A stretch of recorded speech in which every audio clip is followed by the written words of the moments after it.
네, 여러분들 안녕하세요. 시사타파의 심층분석 시작하도록 하겠습니다.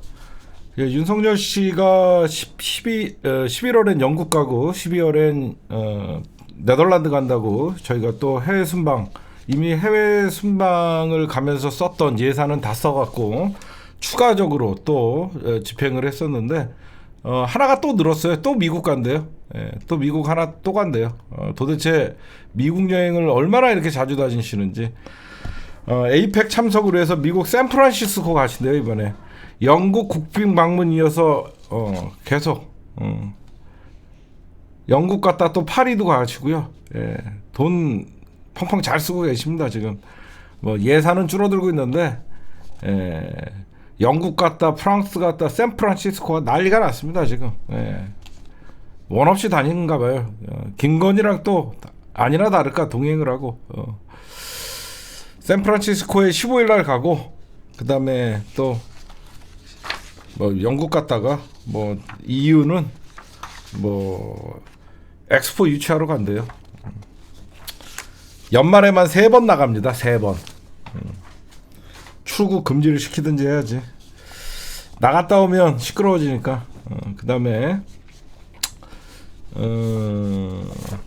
오늘 낮에도 잠깐 말씀드렸지만 추가적으로 좀 말씀드리는 게, 윤석열이가 요즘 자꾸 대구에다가 공을 들입니다. 대구 시장을 막 하고. 그렇죠? 이게 아니나 다를까 박근혜랑은 지난 현충원에서 12일 날 박정희 사망한 날 만났었는데 이번엔 직접 갔어요. 근데 여러 가지 썰이 있습니다. 어떤 게 있냐면, 윤석열이 단시간에 지지율을 올리기는 자기의 텃밭인, 국민의힘 텃밭인 영남에서 지지율을 끌어올리는 게 제일 빠르다는 거죠. 수도권이나 이런 데서 지지율을 올리려면 어떤 그 정책적 효과나 어떤 국민 경제가 좀 살아나거나 그런 효과를 봐야 되기 때문에 시간이 걸리죠. 근데 윤석열이가 이렇게 단시간에 어떻게 해서든지 40%대의 지지율을 회복해야만 사실상 윤핵관이 어떤 내년 총선을 이끌어갈 수 있고, 실질적으로 위기감이 30%까지 무너진다 그러면 사실상 식물정부가 될 수밖에 없기 때문에 지금 박근혜를 찾아가는데, 그 박근혜를 찾아가는 이유는 여러 가지로 좀 분석을 할 수 있어요. 왜냐하면 이준석이가 오늘 얘기가 나오는 게, 신당을 창당은 기정사실화했고 창당을 하면 대구를 중심으로 하겠다는 거예요. 그렇죠? 창당하면 가장 어려운 데서 하겠다는 거죠. 그게 바로 대구 공략이라고 얘기합니다. 그 대구 공략이라는 걸 얘기한다는 자체만으로도 영남에서 승부를 본다는 거예요. 왜 그러냐면 여러분들, 이준석이는 영남에서 인기가 있어요. 왜 그러냐면 이준석이는 누가 봐도 박근혜 퀴즈를 시작했잖아요. 그렇죠? 이준석이는 박근혜 퀴즈를 시작했기 때문에 지금 윤석열에 대해서 부정평가가 TK 지역에서도 높기 때문에, 이준석은 누가 봐도 영남에서 신당 창당을 해서 아무래도 여기서 친박과 손을 잡을 가능성이 커요. 제가 보면. 그렇죠? 생각해보시면 영남에서 만약에 신당 창당을 하면 이준석이가 가장 먼저 찾아갈 거는 누구예요? 당연히 박근혜겠죠. 친박 세력과 손을 잡겠죠. 그러면서 여러분들이 보시면 지금 친박이 조용하잖아. 친박의 좌장이 누구죠? 여러분들 보시면 친박의 좌장이 누구예요? 최경환이에요. 최경환. 그렇죠? 그 다음에 유영하 변호사. 누가 봐도 박근혜를 지키고 있는 사람은 유영하고, 친박의 좌장은 최근에 최경환입니다. 그럼 당연히 이준석의 신당인을 염두에 두고, 여러분들은 최경환이가 말은 안 하고 가만히 있지만 윤석열에 대해서 좋은 감정을 갖고 있을까요? 전혀 좋은 감정 안 갖고 있겠죠. 박근혜 구속시키고 최경환 구속시킨 게 누구죠? 윤석열이에요. 윤석열. 당연히 윤석열이죠. 그렇기 때문에 이준석이가 노리는 것은 친박 세력과 손을 잡고 영남에다가 친당 창당을 해서, 당연히 지금 윤석열이나 윤핵관들이 노리고 있는 검사 공천들을 막으려고 하는 거죠. 그렇죠? 주호영은 누구죠? 보면 누가 봐도 친박계죠. 주호영. 여러분들이 보면 주호영은 친박의 5선이에요. 잘 들어보시면 주호영은 분명히 친박인데, 친박 영남의 5선의 국회의원인데, 오늘 주호영이 의미심장한 얘기를 합니다. 서울 가라 그래도 안 간다. 정치인은 그 지역에서 정치를 시작했으면 그 지역에서 정치를 끝내야 된다. 험지 출마론에 대해서 말은 안 하지만 친박계 의원들은 부글부글 끓는 거죠. 그렇죠? 누가 봐도 내년 총선에서 신당 창당을 이준석이 영남에다 해버리면 유일하게 영남 지역의 윤석열 지지율은 오히려 깎일 수밖에 없어요. 총선을 앞두고 윤석열 지지율은 20%대로 완전히 나락으로 갈 수밖에 없어요. 왜 그러면 신당 창당이 영남에서 돌풍을 일으키면 윤석열의 국민의힘을 당연히 부정평가가 나오고, 왜 정치라는 게 여러분들 잘 봐요. 되게 신기한 걸 말씀드릴게요. 정치라는 게 우리가 이렇잖아요. 우리가 지난 2020년 총선을 겪으면서 어떤 걸 봤죠? 똑같은 민주 진영인데 열린민주당 지지자들이 민주당을 바라볼 때 어땠어요? 민주당을 욕하죠. 그렇죠? 그런 현상을 지켜봤잖아 우리가. 지금 똑같은 국민의힘 지지자라 그래도 신당 창당이라는 이준석의 신당이 뜨는 순간, 그 순간 내 마음이 이준석 신당에게 가 있는 순간 국민의힘은 적이 되는 거예요. 그렇죠? 그렇잖아요. 나 여태까지 국민의힘 지지하고 민주당이 싫어서 2번만 찍었는데 갑자기 국민의힘 같은 보수 진영에서 이준석의 신당이 나오는 순간 라이벌이 돼버리는 거예요. 라이벌이 되는 순간 경쟁 상대가 되는 거죠. 그렇죠? 경쟁 상대가 되는 순간 윤석열을 지지하지는 않죠. 그래서 이 위기감을 느낀 거예요. 윤석열이가. 그럼 윤석열이가 위기감을 느껴서 당연히 박근혜를 찾아서 어떤 얘기를 했을 것 같습니까? 뻔하죠. 최경환 출마시키겠다. 공천 주겠다. 유영아 친박들도 챙기겠습니다. 뻔한 얘기 아닙니까? 응? 그쵸. 그래서 간 거예요. 이거는 제 내피설이 아니라 왜 이 시기에 대결로 갔겠습니까? 응? 윤석열 지금 대구에서는 홍준표가 대구시장을 하면서 윤석열, 왜 여러분들 대구에서 윤석열의 부정평가가 높을 것 같아요? 왜 윤석열의 부정평가가 대구에서 올라갈 것 같아요? 홍준표가 대구시장이라서 그런 거예요. 홍준표를 지지하는 사람들이 대구에 많아요. 그렇죠? 홍준표를 지지하는 사람들이 대구에 많기 때문에 대구시장에 당선된 거예요. 그런 홍준표를 지지하는 사람들이 연일 홍준표가 윤석열을 비난을 하고 윤핵관을 까니까 대구에서 지지율이 안 나오는 거예요. 왜? 자기는 윤석열과 대착점에 있는 홍준표를 지지하기 때문에 윤석열이 미운 거죠. 그렇잖아요. 응? 정치라는 게 그래요.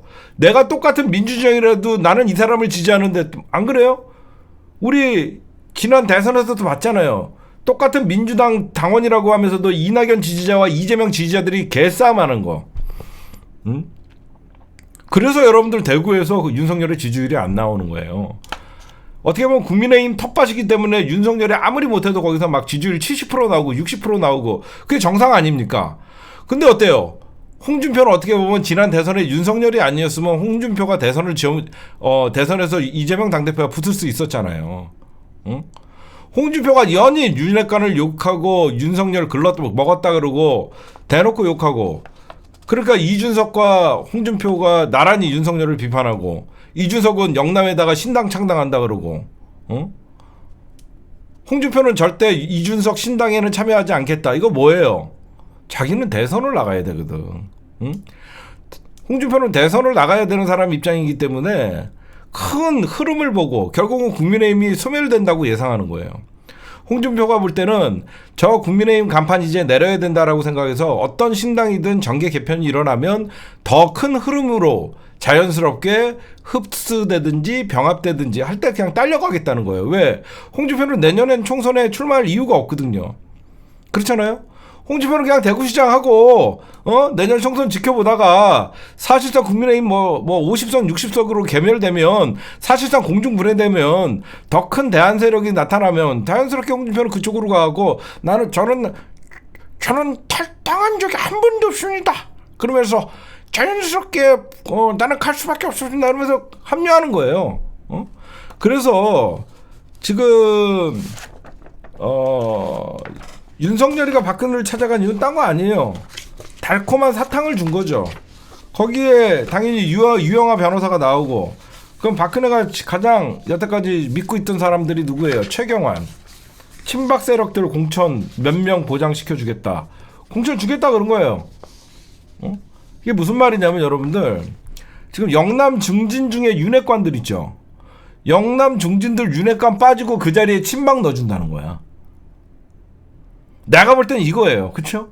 대놓고 검사 공천을 1명, 2명 정도 끼워줄 수가 있겠지만, 여태까지 여러분들 그 영남 지역에 친박 세력들이 배신한 자들 많고, 그래서 윤석열이 볼 때는 박근혜 정부에서 같이 고생했던 뭐 유해영아, 최경환 뭐 대신 감옥 갔던 사람들 많잖아요.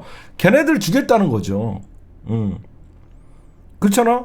그러면 당연히 친박 세력들이 윤석열을 지지하게 되면 자연스럽게 지지율이 올라갈 거다라고 생각하고 지금 하는 거죠.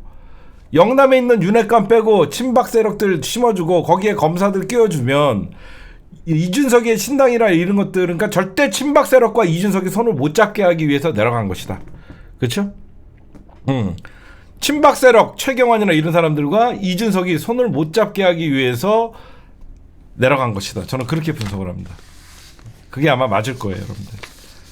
어쨌든 여러분들이 보시면 이준석이가 영남에서 승부 본다라는 건 이미 정계에서 타다하게 나오는 거고, 그래서 아마 영남에서 가장, 왜 그러면 이준석이는 영남에다가 신당을 창당하려고 할까? 가장 아픈 곳을 찌르는 거예요. 지금 이준석이는 누가 봐도 윤석열과 윤핵관들에게 부글부글 끓는 거죠. 당대표를 끌어내리고 자기를 사실상 정치 생명을 끊는다고 할 정도의 보복을 당했거든요. 지금 이준석은요, 누가 봐도 윤석열이나 국민의힘이 가장 아파하는 곳이 어디입니까? 영남 지역이에요. 그렇죠? 영남 지역 텃밭에 가서 깽판 치는 겁니다. 왜 그러면 깽판을 치냐? 만약에 이준석이 서울에다가 신당 창당을 하면 국민의힘, 이준석의 신당, 민주당, 그럼 민주당이 100% 다 이기죠. 그러면 그 원망을 다 이준석이가 덮어쓰게 되죠. 근데 영남에다가 신당을 창당을 하면 어떻게 되냐면, 아무리 민주당이 저기에다가 깃발을 꽂아도 영남에서는 민주당이 이길 수가 없죠. 그러니까 무소속이나 이준석 신당에 만약에 뭐 보수연합 이런 정당과 국민의힘이 붙고, 그러면 보수연합이나 국민의힘 민주당에게 넘어가지 않으면서도 승부를 볼 수 있는 지역이죠. 그렇죠? 누가 봐도 욕 안 먹죠. 그래서 서울에다가 신당 창당을 하면 그러니까 보수가 분열돼서 민주당이 어부지리로 당선시킬 수 있지만, 영남에서는 민주당이 당선이 안 되기 때문에 굳이 욕을 먹을 이유가 없으니까 안전장치를 영남으로 간 거죠. 제가 그래서 이런 똑같은 현상을 조국 장관님이 만약에 신당 창당을 할 생각이 있다 그러면 호남에서 하라 그런 거예요. 그렇죠? 똑같은 논리입니다. 민주당의 텃밭인 호남에서는 국민의힘이 당선이 안 돼요. 그러면 조국 장관님이 신당을 만약에 창당한다 그러면 호남에다가 되면 총선에 대해서 원망을 드릴 일도 없고 수도권에 영향을 끼칠 필요가 없거든요. 그래서 이준석이 같은 경우에는 친박과의 연대, 그래서 영남을 선택한 거고, 위기감을 느낀 윤핵관과 대통령실이 결국은 박근혜에게 헬프를 친 거고, 그냥 내려갈 일은 없죠. 잘 생각해 보십시오. 전 대통령을 만나고 나름 박근혜를 구속시켰던 윤석열인데 빈손으로 갔겠습니까? 뭔가 제안을 하거나 그냥 인사로 하러 갈 일은 없죠. 당연히 공천을 대가로 영남에서 어떤 박근혜 세력에 힘을 받기 위해서 가겠죠. 여러분들이 그걸 좀 보셔야 됩니다. 조국이 뭘 잘했다는 건지 조국이 뭘 잘했다는 게 아니라 조국이 그렇게 당할 이유가 없었다는 거예요. 검찰이 표적 수사를 했다라고 얘기하는 거죠. 일단 여러분들이 심층 분석 들어보면 아시겠죠.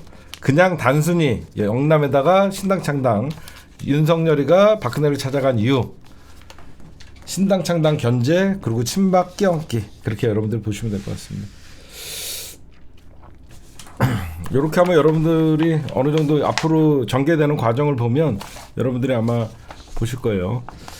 제가 아까 낮에 방송에서 국정원이 사이버 안보를 내세워서 시행령으로 지금 내년 총선에서 민간인 사찰뿐만 아니라 여러 가지 국정원에서 들여다볼 수 없는 곳까지 들여다보려고 지금 여러 가지 해킹, 북한을 이용해서 한다고 얘기했는데, 국정원이 의미심장한 얘기를 합니다. 국가 전 영역에서 해킹 조직에 대응해야 한다라고 하면서 시행령을 보완을 했어요. 국가 전 지역, 그러니까 우리나라 전체 국내 정치에 개입한다는 건데, 여러분들 여기 잘 보세요. 이런 얘기 어디에서도 안 할 거예요. 국정원이 나서서, 그렇죠? 지금 사이버 뭐 대테러 방지법을 박근혜 정부에서 통과시키려고 그러다가 무산됐었죠. 이거는 누가 봐도 사이버 북한에 대한 어떤 안보를 테러 위협을 통해서 국가정보원이 나서서 지킨다라고 하면서 한 건데, 여러분들 왜 이 시기에 국정원이 나설까요? 제가 참 정치 분석은 오래 했나 봐요. 저는 이런 뉴스를 보면 어떤 게 생각나냐면, 국정원이 왜 이 시기에 나설까요? 단순히 여러분들이 보셔야 돼요.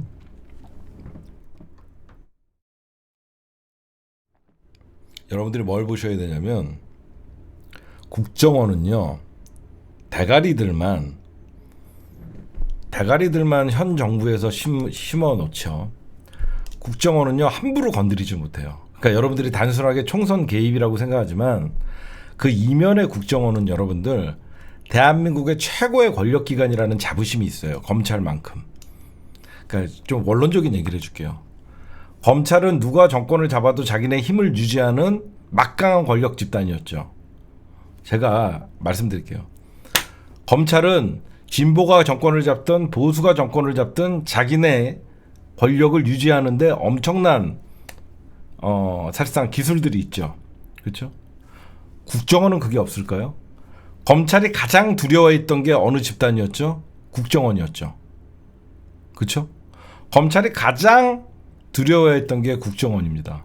근데 문재인 정부에서 사실상 국정원을 여태까지 대한민국 최고의 권력기관이자, 국정원이 나서면 사실상 뭐 검사 몇 명 연탄가스 피우고 죽을 정도로 검사들이 벌벌 떠는 게 국정원이었어요.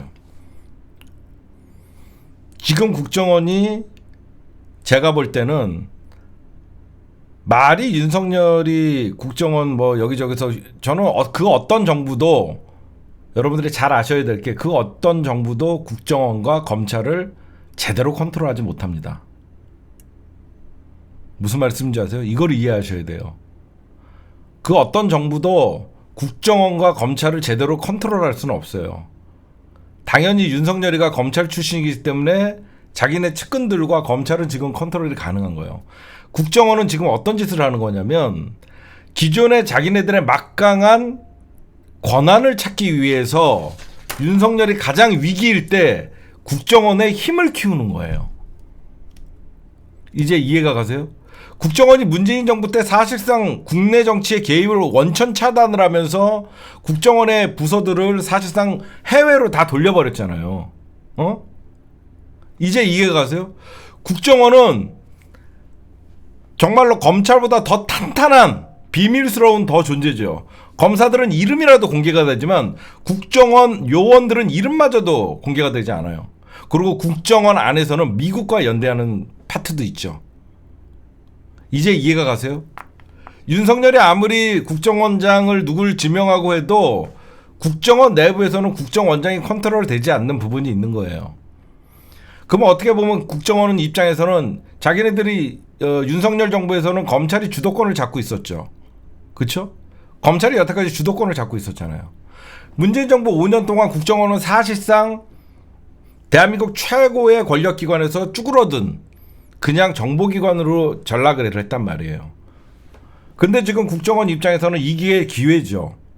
자기네들의 결국은 최고의 권력기관을 유지하는 것은 국내 정치 정보를 가지고 검사들이 어떤 짓거리를 하고 민간인 사찰뿐만 아니라 국정원은 걸리지 않잖아요.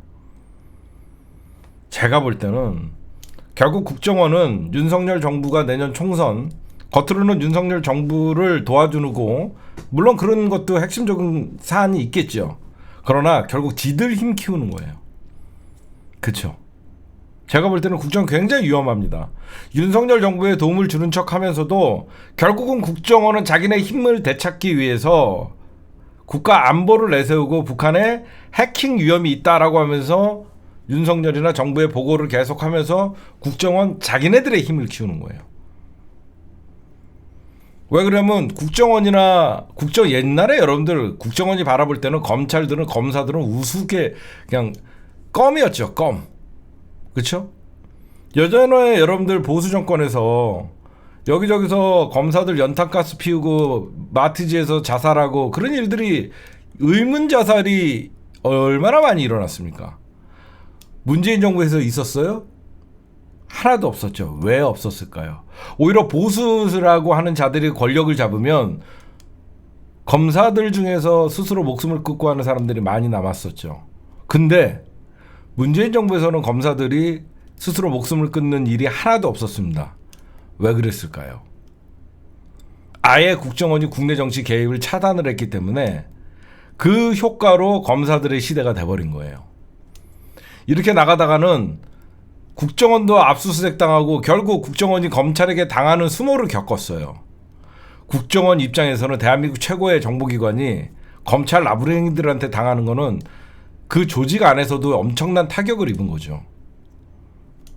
그래서 국정원은 윤석열 정부가 지지율이 빠지고 결국은 내년 총선을 선관위를 때려주면서 그렇죠?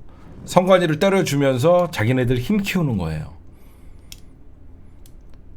그렇게 좋은 소식이 아니에요. 대한민국 최고의 무서운 나쁜 놈들이 3개가 있다 그랬잖아요. 첫째가 국정원이죠. 두 번째가 기무사였죠. 세 번째가 검찰이었어요. 제가 보면 기무사도 곧 부활할 거라고 생각합니다. 신원식이 갔으니까. 딴 거 없어요. 우리가 까먹고 있는 게 있습니다. 국정원 같은 권력기관들은 자기네 권력을 절대 포기하지 않아요. 무서운 일이 벌어지고 있는 거예요. 결국은 윤석열 정부를 도움을 주는 척하면서 국정원은 스스로들의 힘을 키우는 겁니다. 결국은 윤석열은 나중에 결국은 국정원에게 검사들은 당해요. 응? 생각해 보십시오. 국정원 직원이 스스로 자살을 했다는 뉴스가 나옵니까? 안 나오죠. 검사들은 스스로 이유 없이 자살했다는 이유들이 나오죠. 마음에 들지 않는 검사 얼마든지 국정원이 뒷해갖고 협박하고 그러면 스스로 목숨을 끊게 했던 거예요. 그러니까 여러분들이 이번에 그 단순하게 국정원이 시행령을 통해서 어떤 민간인 사찰 이런 거를 해서 우리가 또 공포감을 느낄 수 있다라고 얘기는 하지만 그 이면에는 국정원이라는 무서운 거대 조직이 자기네 힘을 회복해서 원래의 권력을 되찾고 하는 욕망이 있는 겁니다. 그렇죠. 그게 핵심이에요. 이렇게 뉴스를 볼 때 단순하게만 보면 안 돼요. 선거에 개입하려고. 대놓고 선거에 개입하려고 하겠습니까? 도와주는 척하면서 국정원이 가장 노리고 있는 것은 대공수사권, 국내 정보 취득. 생각해보세요. 국내 정보를 취득할 때 민간인 얼마든지 마음만 먹으면 검사도 들여다볼 수 있고 다 들여다볼 수 있어서 국정원은 누군가의 아킬레스를 쥐고 있어야 돼. 어느 정부가 나와도 국정원이 안전한 거거든요. 검찰만 캐비넷이 있겠어요? 이제 이해가 가십니까? 여러분들 대한민국 넘버 3였던 검찰만 캐비넷을 갖고 있겠냐고요. 진짜 판도라의 문은 늘 국정원에서 갖고 있었죠. 그렇죠? 늘 판도라의 상자는 국정원이 갖고 있었습니다.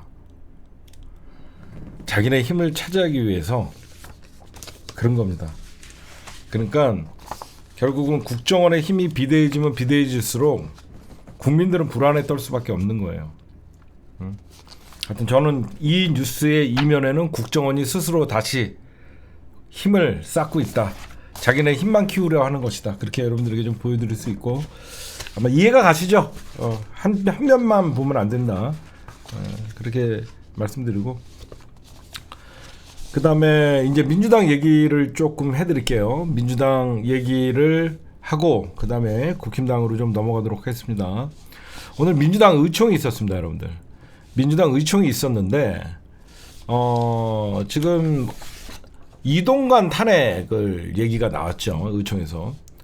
이동관 탄핵은 비명이건 친명이건 전혀 반대가 없었어요. 지금 오히려 이동관 탄핵은 빨리 하자. 빨리 해야지 언론 장악을 최대한 막을 수 있다. 이런 중론이 지배적이었고, 한동훈 탄핵은 신중하자라고 나왔어요. 그 이유는 한동훈, 그러니까 국민들한테 탄핵이라는 게 트라우마가 있어요. 그렇죠? 여러분들이나 나나 정치 고관여층이 볼 때는 탄핵 당연히 우리 민주 진영에서는 잘못된 사람들을 탄핵하는 것은 국회의 고유 권한이다라고 생각하지만, 한동훈 탄핵은 좀 신중히 하자라는 게 뭐냐면, 제가 들어보니까 결국은 한동훈 탄핵은 시킬 수 있다. 그래서 직무 정지를 시킬 수 있어서 여러 가지 효과를 볼 수는 있다. 그러나 헌재에서 만약에, 그러니까 헌재에서 탄핵사, 국무위원회 탄핵사를 중대한 결격 하자를 꼽는다는 거예요. 그렇죠? 중대한 결격 하자를 꼽는데, 한동훈이가 법 미꾸라지이기 때문에 중대한 결격 하자를 딱 집어서 탄핵 사유로 하면, 이거는 법리적, 민주당 안에서도 율사들이 많잖아요. 역풍 타령을 떠나서 나중에 한동훈이는 빠져나갈 구멍이 있다는 거예요. 그런데 이동관이는 시작부터 여기저기서 위법한 행위들이 너무너무 많다라는 거예요. 그래서 이동관 탄핵에는 그렇게 부담이 없대요. 근데 스스로 이런 법 미꾸라지이기 때문에 한동훈 탄핵은 지켜보자는 쪽으로, 탄핵하는 거는 문제가 없을 수도 있지만, 한동훈 탄핵은 조금 더, 왜 그러냐면 한동훈이가 얼마나 주접을 싸고 얼마나 건방지게 하냐면, 나 탄핵하려면 해라. 그쵸? 이렇게 대놓고 나 탄핵하려면 해라라고 떠들고 있기 때문에 지금 민주당 입장에서는 뭔가 있나라고 생각을 할 수 있고, 한동훈이를 탄핵하면 여러분들 어떻게 되는 거냐면, 이거는 제가 여러분들 수박 같은 얘기 하나만, 제가 수박 발언 하나만 해줄게요. 한동훈을 탄핵하는 순간 한동훈이는 엄청난 또 지지율이 올라가요. 그렇죠? 이상하게 정치를 하는 게, 때리면 그쪽 지지자들이 뭉쳐요.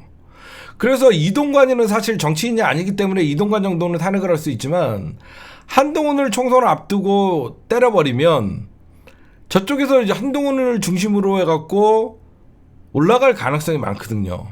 그래서 나중에 한동훈이 총선 불출마를 하고 선대본부장으로 뛴다 그러면 오히려 대선 후보가 선대본부장 역할을 해서 뛸 수 있다라는 이런 것도 나오고, 그래서 민주당 안에서도 현재 안에서 한동훈의 내부적인 문제는 굉장히 신중하고 있다라고 얘기들을 나오고 있어요. 그래서 상황 지켜보겠다, 상황 지켜보겠다라고 얘기들이 나오고 있습니다. 그래서 지금 민주당이 9일날 여러분들 알다시피 이제 노동법 중에 노란봉투법과 방송법이 사실상 이제 국회 본회의에 상정이 됐는데, 이제 벌써부터 이제 민주당이 전략을 짜고 있어요. 국힘당은 개소리 말잔치를 오래 끌어서 어떻게든지 이걸 하는데, 제가 좀 봤더니요, 이제 노조법과 관련해 8명, 민주당에서 필리버스터를 4시간씩 하기로 했대요. 방송법은 7명, 총 15명이 상임위별로 준비를 하고 있는데, 이게 여러분들 보니까요, 4개 법안을 통과시켜야 된대요. 노란봉투법이라는 건요, 어디서 유래한 말이냐면, 예전에 우리가 노조가 파업을 하잖아요. 기업을 상대로. 현대자동차 파업이나 현대중공업 파업 이렇게 하게 되면 그 파업 기간 동안 손해를 사측이 노동조합이나 개인에게 물립니다. 그래서 어마어마한 천문학적 몇십억이나 되는 돈을 노조에게 소송을 하게 되면, 그 소송에 이 사람들은 시달리다 보면 스스로 목숨을 끊고 그런 일들이 있었어요. 그래서 노조 파업은 법으로는 정당화시켰는데, 그 노조가 정당한 파업, 왜 노동 3권에 파업을 할 수 있게 돼 있잖아요. 파업이 끝나고 나서 너무나도 혹독한 대가를 치르니까 노사 분규 기간에 파업한 거에 대해서는 사측이 책임을 물지 못하도록 노란 봉투법에 그 노란 봉투법이라는 건 어떤 노동자가 파업을 통해서 회사 측으로부터 몇십억 원의 손해배상 청구를 당하니까 지나가던 어떤 시민이 노란 봉투에 5만 원을 넣으면서 이 돈이라도 합쳐서 싸워주세요라고 해서 이 노란 봉투라는 말이 유래가 된 겁니다. 그래서 여러분들 저는 법안이 두 개인 줄 알았거든요. 방송법 하나, 노란 봉투법 하나, 이게 두 개인 줄 알았어요. 근데 이게 법안이 이 두 개의 법안을 통과시키려면 네 개의 법안을 처리를 해야 된다는 거예요. 그래서 민주당이 현재 전략이 어떻게 되어 있냐면요. 총 5일간 한다는 거예요. 총 5일간 4번의 표결을 해야 돼. 그러니까 24시간 필리버스터를 진행을 하고 국민의힘과 민주당이 하고 정의당과 무소속과 민주당이 합치면 180석 이상이 돼요. 그래서 필리버스터 개소리 말잔치 하는 거 있잖아요. 국민의힘이 그 필리버스터를 중지시키려고 그러면 국회의원 180명이 3분의 2가 필리버스터 중지 요청을 하면 딱 끝나요. 그래서 이 노란봉투법과 방송법은 정의당이나 무소속의 야권 성향을 갖고 있는 사람들이나 민주당이 전혀 이견이 없기 때문에 24시간 지나면 그 다음날 어떤 새로운 법안을 하루에 하나 정도 처리할 수 있으니까 저것들이 필리버스터를 하면 그래서 24시간 끝나고 표결 또 두 번째 법안 개소리 말잔치 하면 또 24시간 지나고 또 하나 표결 또 24시간 지나고 또 하나 상정해갖고 또 표결 또 하나 그러니까 4개를 통과시키기 위해서는 5일이 필요하다는 거예요. 이거는 다 나온 얘기예요. 그래서 총 여러분들이 이제 어떻게 진행이 될 건지 아시겠죠?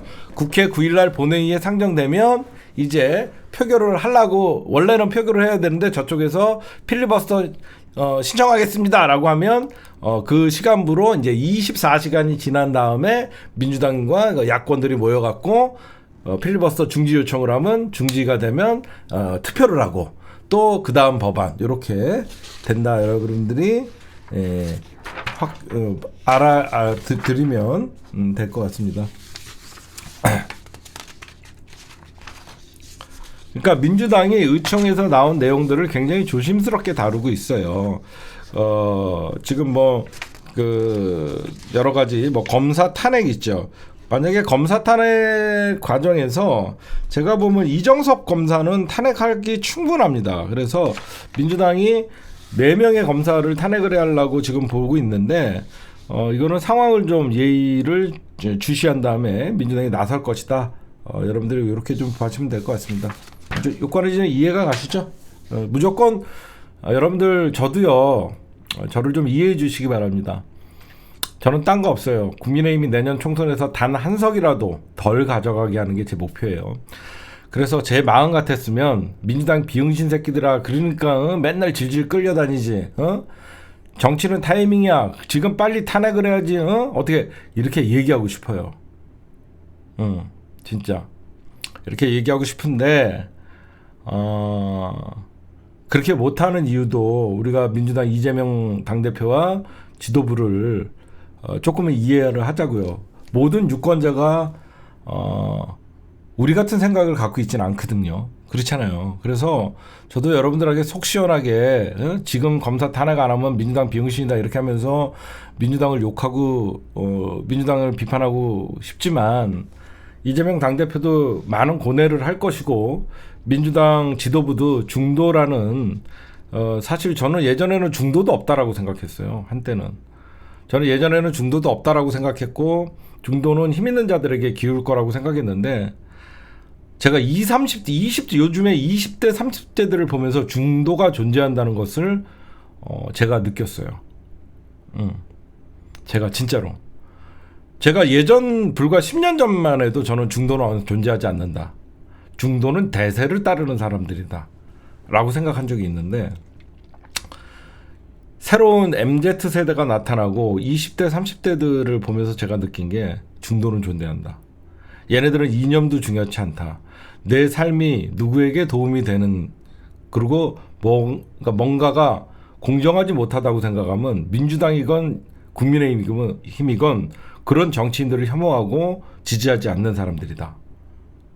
그게 느껴져요. 우리는 제가 민주당을 지지하는 이유는 가장 기본적이고는 역사적 배경이죠. 우리가 민족이 분단 이후에 국민의힘의 모태인 자유당을 시작으로 공화당, 이승만의 자유당, 박정희의 공화당, 전두환의 민정당, 이런 정당들을 보면서 그들이 국민을 어떻게 대하고 국민을 학살을 했고 독재 정치가 어땠는지, 제가 민주당을 지지하는 이유는 역사의 어떤 근현대사의 기반이 돼서 저런 자들은 친일 반민족 세력이라고 생각하고 민족 반역자라고 생각하기 때문에 저는 그들을 절대 지지하지 못합니다. 그렇죠? 그거는 저의 정치 이념의 배경이에요. 제가 변하지 않는. 뭐 맨날 어떤 놈들이 저를 비판하고 저러다가 저 새끼 시사타파 저 새끼 뭐 국민의힘 지지한다 그런 개소리를 하는데, 저는 머리부터 발끝까지 민족주의자예요. 그래서 저는 변할 수가 없습니다. 근데 제가 이번에 2030들을 보면서 뭔가 망치로 뒤통수를 탁 맞았다고 생각하는 게, 그동안 우리 민주주의가 발전, 그러니까 여러분들 우리가 대한민국이 좀 얘기가 좀 다른 데로 빠질게요. 그냥 이런 얘기도 여러분들 편하게 좀 들으세요. 제가 가장 요즘 사회를, 저도 이제 어느 순간 이제 중년의 남자가 됐습니다. 50대가 됐죠. 근데 마음은 아직도 20대예요. 철없는 20대. 근데 어느 순간 내가 중년이 돼 보니까 대한민국이 참 이루지 못한 게 너무 많더라고요. 어떤 게 있냐면 대한민국 민주화가 됐어요. 전 대한민국은 민주화가 됐다라는 것은 명백한 사실입니다. 국민들이 대통령을 마음 놓고 욕할 수 있고, 대한민국의 국민들은 집회 결사의 자유가 윤석열이 정권을 잡아도 우리는 보장받을 수 있고, 민주화는 분명히 됐습니다. 근데 대한민국이 민주화에 너무 신경을 쓰다 보니까 민주주의의 가치를 확립하고 대한민국의 뿌리를 내리는데 부족했어요. 그게 무슨 말이냐면, 우리가 민주화가 됐다 그래갖고 민주주의가 대한민국에 정착이 됐다라는 착각을 했던 거예요. 근데 잘못된 정권이 들어서면 민주주의가 후퇴한다는 걸 우리는 느끼거든요. 우리가 민주화가 되면서 민주주의가 정착됐다는 착각을 하다 보니까 우리 젊은 세대 때 우리가 정권을 잡았던 그래도 15년이라는 기간에 민주시민사회에 교과목 하나 만들지 못했던 아픔이 있는 거예요. 저는 그게 가장 아쉬워요. 적어도 대한민국 우리 진보가 권력을 잡았을 때 역사를 똑바로 가리키는 것도 중요하지만 민주시민사회 교육을 위한 이런 교과목 하나 만들지 못했다는 거. 그게 무슨 말이냐면, 우리 아이들은 진보가 권력을 잡든 보수가 권력을 잡든 똑같은 국영수 위주의 수업을 받을 수밖에 없었던 그 현실이 결국은 20대의 이념을 탈피하게끔 하고, 그들은 우리가 조금이라도 대한민국의 슬픈 역사도 역사이기 때문에 대한민국의 뿌리가 어디서부터 잘못됐고, 그리고 제가 그런 교육을 통해서 아이들이, 저도 어렸을 때 어린 마음이지만 제가 정치를 뭘 중학교 때 알았겠습니까? 알지만 국민의힘이 5.18 때 대한민국 국민들을 학살했다는 그 사실을 알았을 때 너무 분노했어요. 그 어린 14살, 15살짜리가. 그런 게 커가면서 대한민국의 민주시민의 소양을 쌓게 되고 스스로 찾아보면서 그렇게 됐거든요. 제가 가장 아쉬운 게 그거예요. 적어도 고3은 수능을 보고 나면 그 청년들이 사실상 이제 유권자거든요. 이제 투표 연령도 이제 만 18세로 낮아지면서 고3 수험시험을 보고 나면 그들은 이제 성인이고 유권자입니다. 요즘 애들 수능 시험 보고 나서 거의 한 달간을 학교도 나가도 않고, 학교에 나가죠. 수업 일수 채우려고 나가서 한다는 게 그냥 누워서 자다가 그냥 도장 찍고 나와요. 대한민국 교육이 이러면 안 돼요. 수능을 보고 나서 아이들에게 가장 중요한 시간이거든요.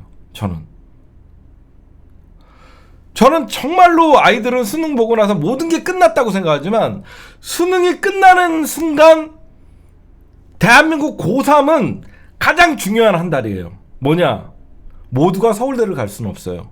모두가 대학 진학을 할 수는 없어요. 모두가 명문대를 가거나 모두가 취업을 할 수는 없어요. 그렇죠? 그 한 달 동안 아이들은 뭘 해야 되냐면 내가 노동법에 대해서 알아야 되고 내가 불이익을 당하면 안 되고 요즘 신종 사기들이 왜 고등학교를 졸업하는 순간 얘네들은 성인이 되거든요. 사회로 나가는 발판을 학교에서 가르쳐야 돼요. 어떤 민주주의 아이들 애기잖아요. 고3이라고 해봐야 어디 아르바이트 하다가 돈도 못 받고 그냥 억울하게 나오게 되고 그럴 때 아이들이 노동법 교육을 받았다 그러면 사장님 지금 저한테 하는 행위는 노동법 위반입니다 라고 당당하게 얘기하고 지금 이런 교육을 왜 사회에 진출해야 될 아이들을 대한민국 교육이라는 게 모두를 생각해 보세요. 어떻게 아이들의 능력이 전부 서울대에 갈 수 있는 그 머리를 갖고 있고 집중력을 갖고 있고 IQ를 다 다르거든요. 여러분들 제가 왜 이런 얘기를 갑자기 심층분석하다가 얘기하냐면 여러분들 우리나라 말 중에 5만 가지 생각이 든다. 5만 가지의 사람들이 있다라고 얘기하죠. 그 5만 가지라는 뜻이 뭐냐면요. 사람의 종류를 분석했을 때 유형이 5만 가지라는 거예요. 응? 그 여러분들 5만 가지 생각이 다 들고 5만 가지 사람들이 다 있어 이런 얘기를 하잖아요. 그게 무슨 말이냐면요. 인간의 유형이 5만 가지라는 거예요. 그러니까 여러분들 살다 보면 별의별 사람 다 만나보죠. 우리가 살다 보면 별의별 사람들을 다 만나요. 뭐 이런 사람들이 있어? 뭐 이런 사람들이 있어? 5만 정이 다 떨어진다는 말도 그거예요. 수많은 사람들의 성향을 봤지만 그런 사람들은 정 떨어진다는. 인간의 종류가 그렇게 다양한데 대한민국 교육 어떻죠? 모두가 한 교실에 몰아놓고 국영수가 최우선으로 가르쳐요.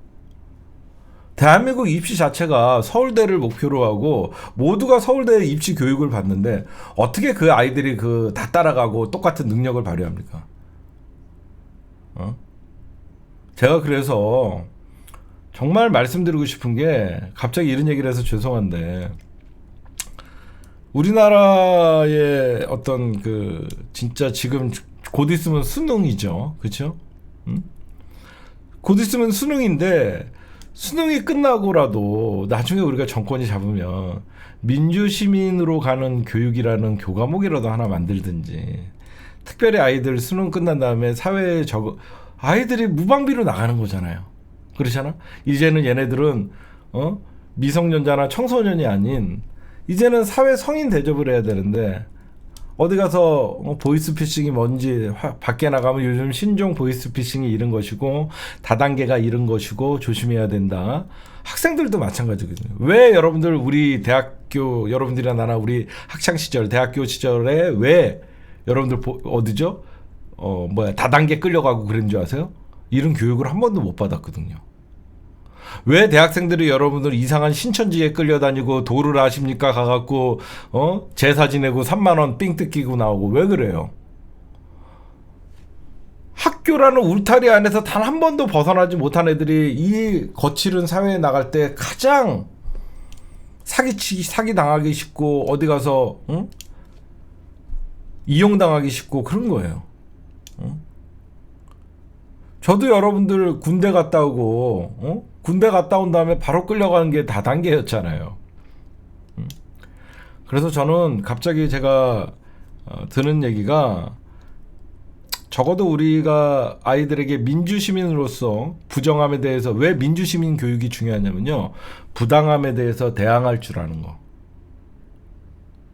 그러면 사람들, 그러니까 아이들이 여태까지 교육을 받으면서 The winners take it all 그래갖고 모든 승리자가 가져가는 걸 봤죠.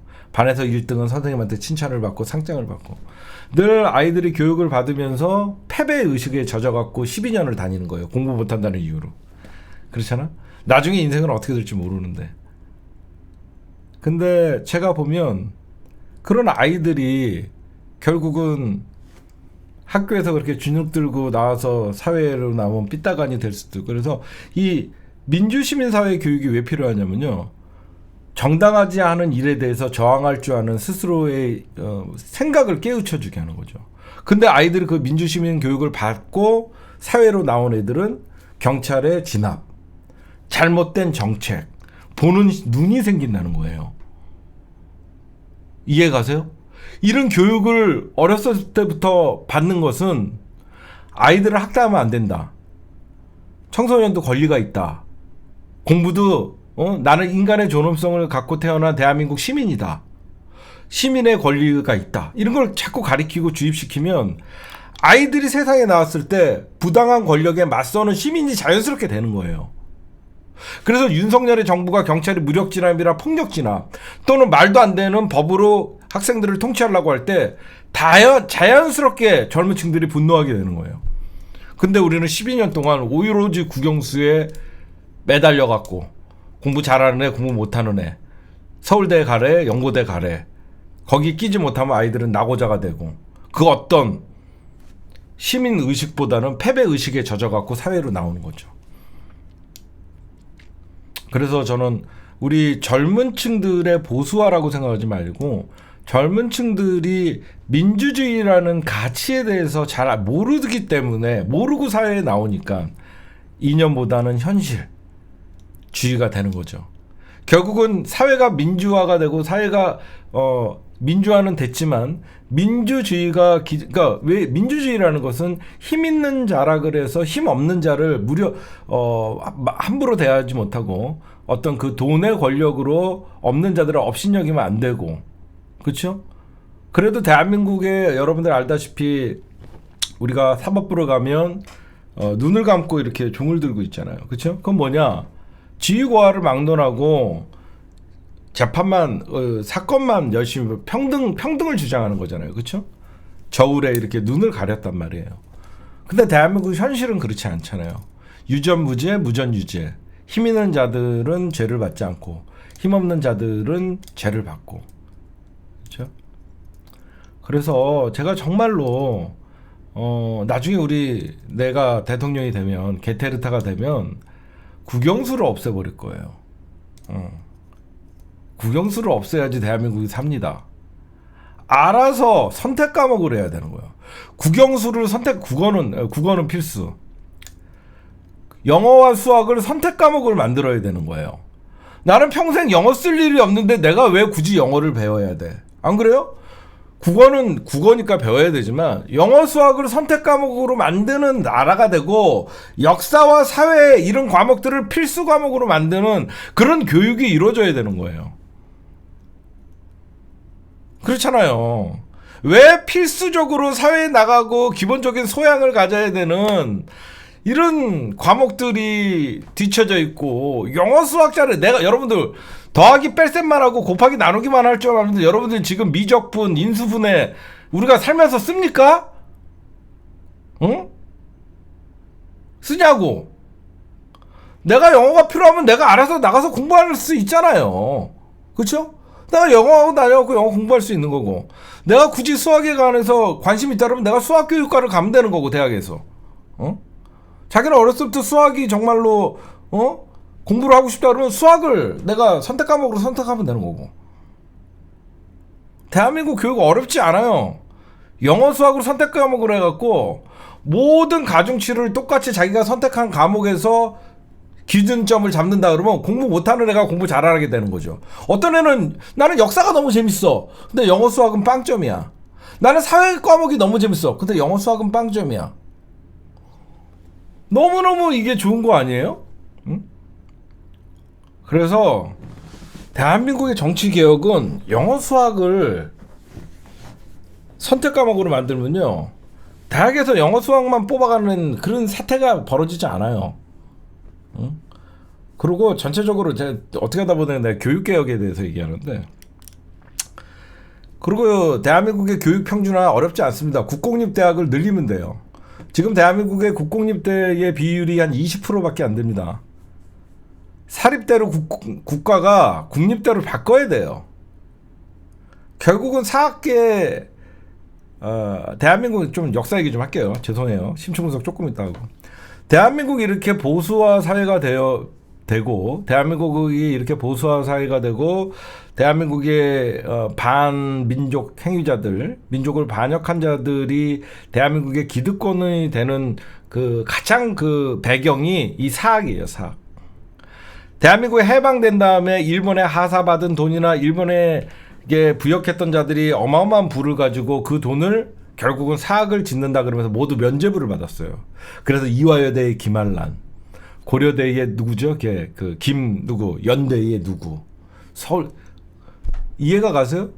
그 일본으로부터의 부역했던 그런 돈들의 재산, 동아일보의 김성수, 이런 자들이 결국은 사학을 통해서 그 어마어마한 사학을 가지고 있으면서 그 부를 결국은 세탁을 하고 돈을 세탁을 하고.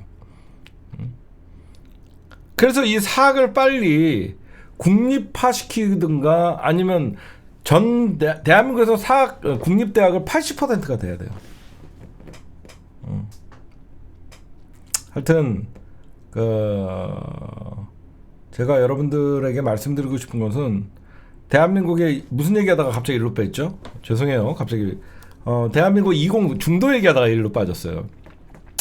중도 얘기하다가 일로 빠졌는데, 근데 여러분들 여기저기서 정치 얘기 뭐 듣다가 뭐 그래도 이렇게 좀 공감하고 생각할 수 있는 얘기해주는 데는 저밖에 없잖아요. 그냥 뻔한 뉴스나 어떤, 물론 정치에 더 심도 있는 분석을 하시는 분들도 많지만 이런 사회 전반적인 문제들을 저는 예전부터 많이 생각을 했어요.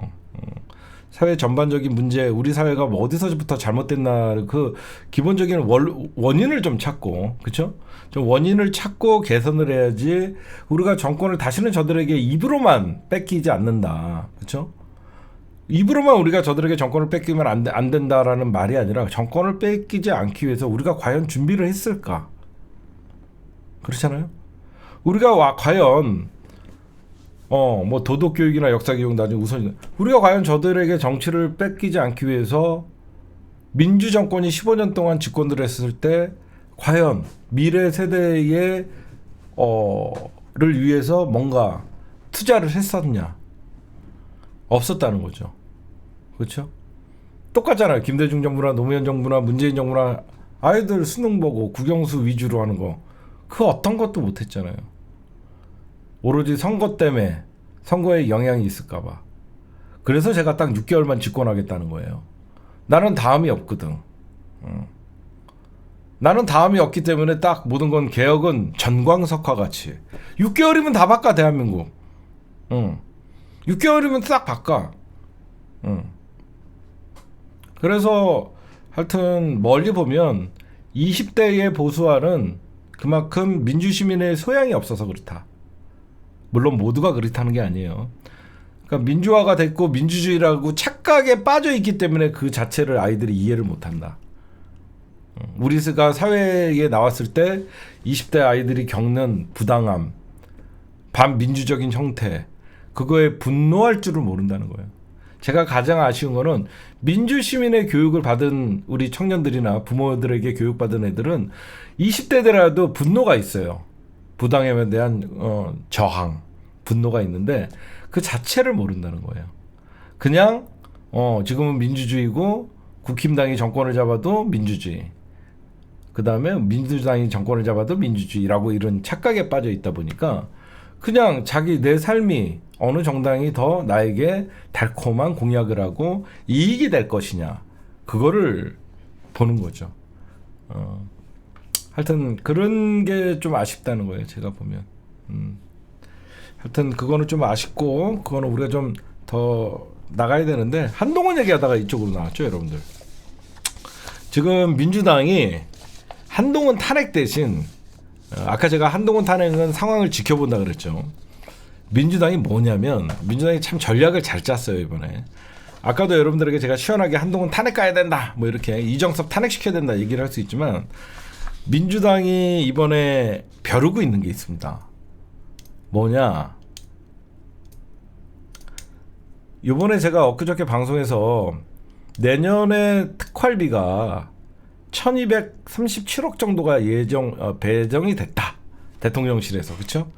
윤석열 정부에서 특활비를 1237억인가를 배당을 그러니까 예산을 짰다. 근데 그게 한마디로 각 검찰의 특활비를 깎는다는 거예요. 특활비를 조직했다는 겁니다. 이게 여러분들 검찰의 특활비가 결국은 여태까지 줄어는 들었습니다. 줄어는 들었는데 이것들이 명목상 특활비만 줄이고 꼼수로 뭐 특정 업무비라고 하면서 막 늘려놨었어요. 막 특정 업무 경비라고 하면서 늘리고 막 그랬는데 지금 제가 볼 때는 1237억 원 중에서 민주당이 여러분들 오늘 그래서 특활비 TF를 띄운 거예요. 이제 무슨 말인지 아세요?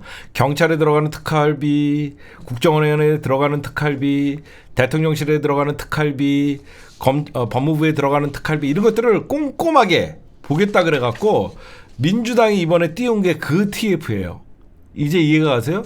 특활비를 꼼꼼하게 들여다봐서 필요 없는 것은 날려버리겠다 라고 해서 민주당이 특활비 TF를 띄운 겁니다. 결국은 뭐든지 당연히 돈을 조이면 못하실 거 아니에요. 그래서 한동훈이가 바로 반발을 했어요. 그렇죠? 한동훈이가 바로 반발을 했습니다.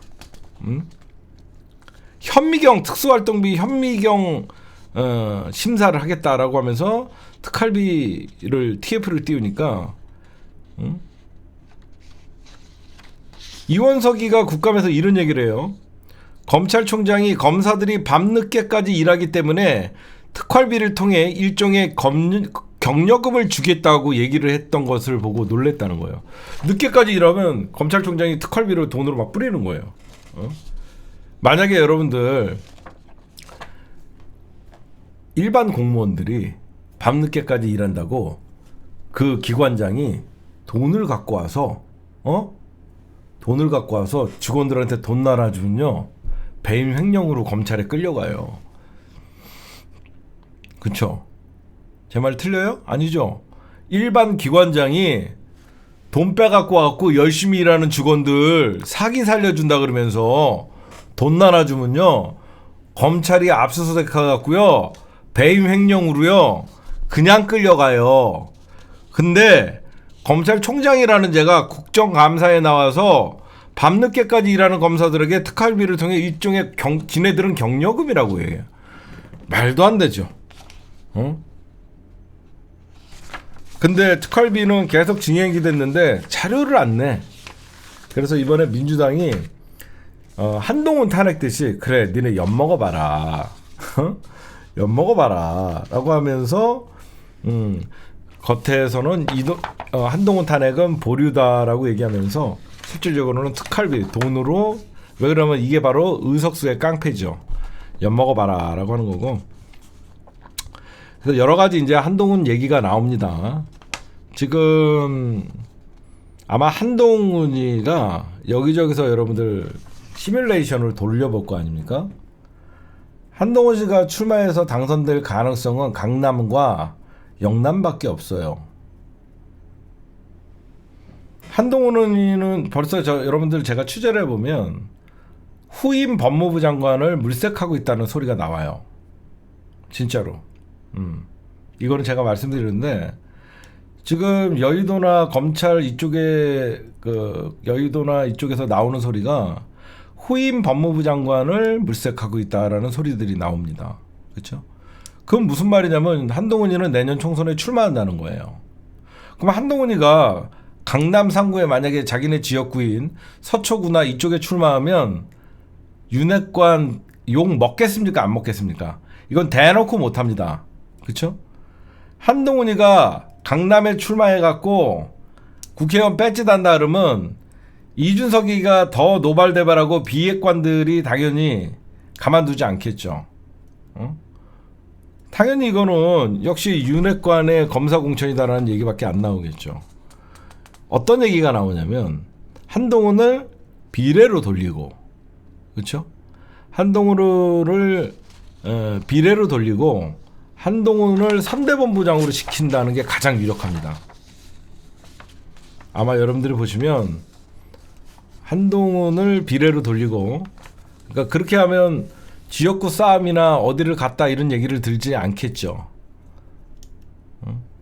지금 윤석열이가 내년 총선을 앞두고 대통령실이 내년 이제 총선 이후에 이제 내각 있잖아요. 장관급들을 총선용 개각을 구상하고 있다라고 얘기가 나와요. 그래서 한동훈이가 내년 비례 출마를 전제로 선대본부장 소리가 나오고 있어요. 그래서 그러니까 여러분들이 그런 얘기가 있으니까 이렇게 보시면 될 것 같아요, 여러분들. 한동훈 얘기는 이 정도만 여러분들이 들으시면 될 것 같죠.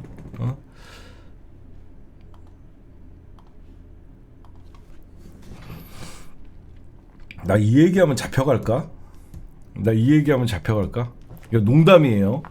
혹시 또 이동관 방통위원장이나 동훈 씨, 저는요 잘못하다가 이런 일은 발생하지 않겠지만 이연속 영부인을 노리는 사람이 있을 수도 있겠다라는 생각을 해요. 죄송합니다. 누군지 말 안 하겠어요. 이연속 영부인을 노리는 사람이 있을 수도 있겠다. 아니 그냥 재미로 전 세계 최초로 이연속 영부인을 노릴 수도 있겠다. 누군가가. 이어서 김건희 얘기, 방금 김건희 얘기한 건 아니고요. 김건희 특검, 여러분들 돌아오죠. 김건희 이제 12월 한 10며칠 정도 되면요, 환승연애가 가능하지 않을까. 김건희 특검이 이제 패스트트랙 180일이 지나서 이제 쌍특검 시대가 옵니다. 대장동 특검, 50억 특검, 거기에 이제 김건희 특검이 오는데, 이때가 여러분들 이제 민주당이 내년 선거를 앞두고 대반전의 시간이 옵니다. 기대하셔야 돼요. 이게 왜 큰 반향이 있냐면요, 김건희 특검 찬성이 63.9%예요. 이건 민주당이 여러분들 안 밀어붙일 이유가 없겠죠. 이게 무슨 말이냐면 윤석열의 부정평가와 비슷하게 나온다는 거예요. 그렇죠? 잘 보시면 그래요. 김건희 특검 찬성 63.9, 반대가 33.9예요. 너무 윤석열 지지율과 비슷하게 나오죠. 그렇죠? 그렇지 않아요? 윤석열 부정평가와 너무 비슷하게 나오죠. 긍정과 부정. 이건 무슨 말이냐면 결국은 윤석열과 김건희, 그러니까 김건희를 싫어하는 사람들은 더 많다는 거예요. 만약에 영부인이라다, 단순히 김건희는 윤석열의 배우자다라고 생각하면 굳이 배우자를 저렇게 특검을 해야 되겠냐라는 어떤 반대의 여론도 높을 수도 있는데, 사람들이 볼 때는 김건희가 너무 나댄다고 생각하는 거죠. 어떻게 보면 윤석열의 비호감보다 김건희의 비호감이 더 크게 작용했다라고 봐요, 저는. 일명 김건희 영부인이라고 부르기도 싫지만 대통령의 배우자를 특검해야 된다. 이는 뭐예요? 저 반드시 처벌해야 된다는 거거든요. 그만큼 비호감이 엄청나게 높은 거죠. 심지어 TK 지역에서도 김건희 특검을 59%가 해야 된다라 그래요. 그리고 모든 전 지역에서 60% 이상이 김건희 특검을 해야 된다라고 얘기를 합니다. 더욱더 충격적인 것은 60세 이상에서는 김건희 특검의 51.7, 반대가 45.8, 40대에서는 김건희 특검의 찬성 75.2, 반대가 23.8. 더 특이한 건 뭐냐? 역풍이 없습니다. 김건희 특검은. 중도층에서의 공감이 67.4야. 자기가 정치적 성향이 중도라고 얘기하는 사람이 김건희 특검 필요하다가 67.4. 그러니까 민주당이 이거는 김건희 특검의 역풍이나 선거를 앞두고 두려워할 필요가 없습니다. 그렇죠? 다만 도라이층들, 죄송합니다. 국민의힘 지지층에서는 반대가 74.6이 나오고 있어요. 그래서 민주당은 이번 달은 예산으로 조지고 다음 달에는 김건희 특검으로 조지면 전국 주도권 찾아옵니다. 제가 어제 국회에서 취재를 많이 했다 그랬죠. 모 의원에게 왜 차려놓은 밥상에 숟가락도 못 얹냐, 지금 얼마나 좋은 시기냐, 왜 아무거나 던지지? 민주당이 이렇게 전국 주도권을 뺏기냐 라고 했더니 역시 정치인은 정치인이더라고요. 야, 네. 야, 공격 끝났으면 1분간은 쉬어야 될 거 아니야. 딱 얘기를 하더라고요. 응? 세차게 몰아쳤잖아요, 민주당이. 응? 강서구청장 보궐선거 끝나고 이재명 당대표 기각되고 민주당이 전국 주도권을 잡았으면 한숨 돌리고 또 12월에는 반격을 하고 우리가 계속 주도권을 잡고 갈 수는 없다는 거죠. 저쪽은 바보가 아니기 때문에 우리가 주도권 한번 잡으면 저쪽도 주도권 잡고 왔다 갔다 하는 거죠. 숨 고르는 시간도 좀 필요하다는 거죠. 그래서 이제 12월을 민주당이 노리고 있는 겁니다. 12월에 김건희 특검과 함께 예결위에서 지금 벼르고 있어요. 그래서 11월에는 이동관 탄핵, 그리고 역시 제가 정치 분석은 잘했더군요. 야, 그 김포 그거 띄워봐야 그게 뭐 성공할 것 같냐? 김포는 우리가 일부러 냅두는 거래요. 김포는 결국은 지네끼리 싸우다가 민주당도 이미 민주연구원이나 여기저기서 다 분석을 했더니 민주당은 김포 문제에 대해서 나서지 말자. 그 어떤 국민의힘의 요구에도 응하지 말자. 지네끼리, 제가 얘기했잖아. 결국은 지네끼리 싸우고 난리친다 그랬잖아요. 응? 그래서 저쪽이 뭐 김포 이슈 띄우고 여러 가지 이슈 띄워갖고 그랬는데, 하여튼 민주당이 김포 문제에 대해서 저거 쟤네들이 띄고 막 그래서 적당히 천천히 대응 이것저것만 해주고, 그리고 야당이라는 것은 이제 민주당이 좀 야당 정신을 찾긴 하셨더라고요. 야당은 너무 전국을 주도해도 안 된대요. 왜요? 선거를 앞두고 전국을 주도하면 너무 주도권을 막 쥐고 계속 1년 내내 그러면 마치 우리가 집권 여당으로 보일 수 있다라는 거예요. 일리가 있는 말들이더라고. 그게 무슨 말이냐면 때릴 땐 때려주고 빠질 땐 빠지고, 그리고 국힘당이 뭐 던지면 반박해주고, 그게 야당이라는 거야. 좀 이해가 가시죠? 우리가 계속 전국을 주도하고 계속 민주당이 뭘 해요 그러면 계속 총알을 민주당이 맞는다는 거야. 근데 김포 같은 거 국힘당이 던지면 민주당 가만히 있다가 지하철이나 연결해 이 새끼들아, 서울만 편입하면 뭐해, 지하철 연결해줄게, 예타 면제해줄까, 갖고 와, 이런 식으로 한다는 거예요. 그 일리가 있더라고. 우리가 생각할 때는 자꾸 뉴스에 국힘당만 보이니까 너무 속상하고 그렇다라고 했더니, 아니 쟤네들이 뭐 하는 게 뭐 국민들에게 호응을 받는 일을 던지는 것도 아니고, 뭐 김포 서울특별시 그 편입이 서울에서도 반대가 높고 경기도 인천이 반대가 높은데 저건 우리에게 유리한 거다.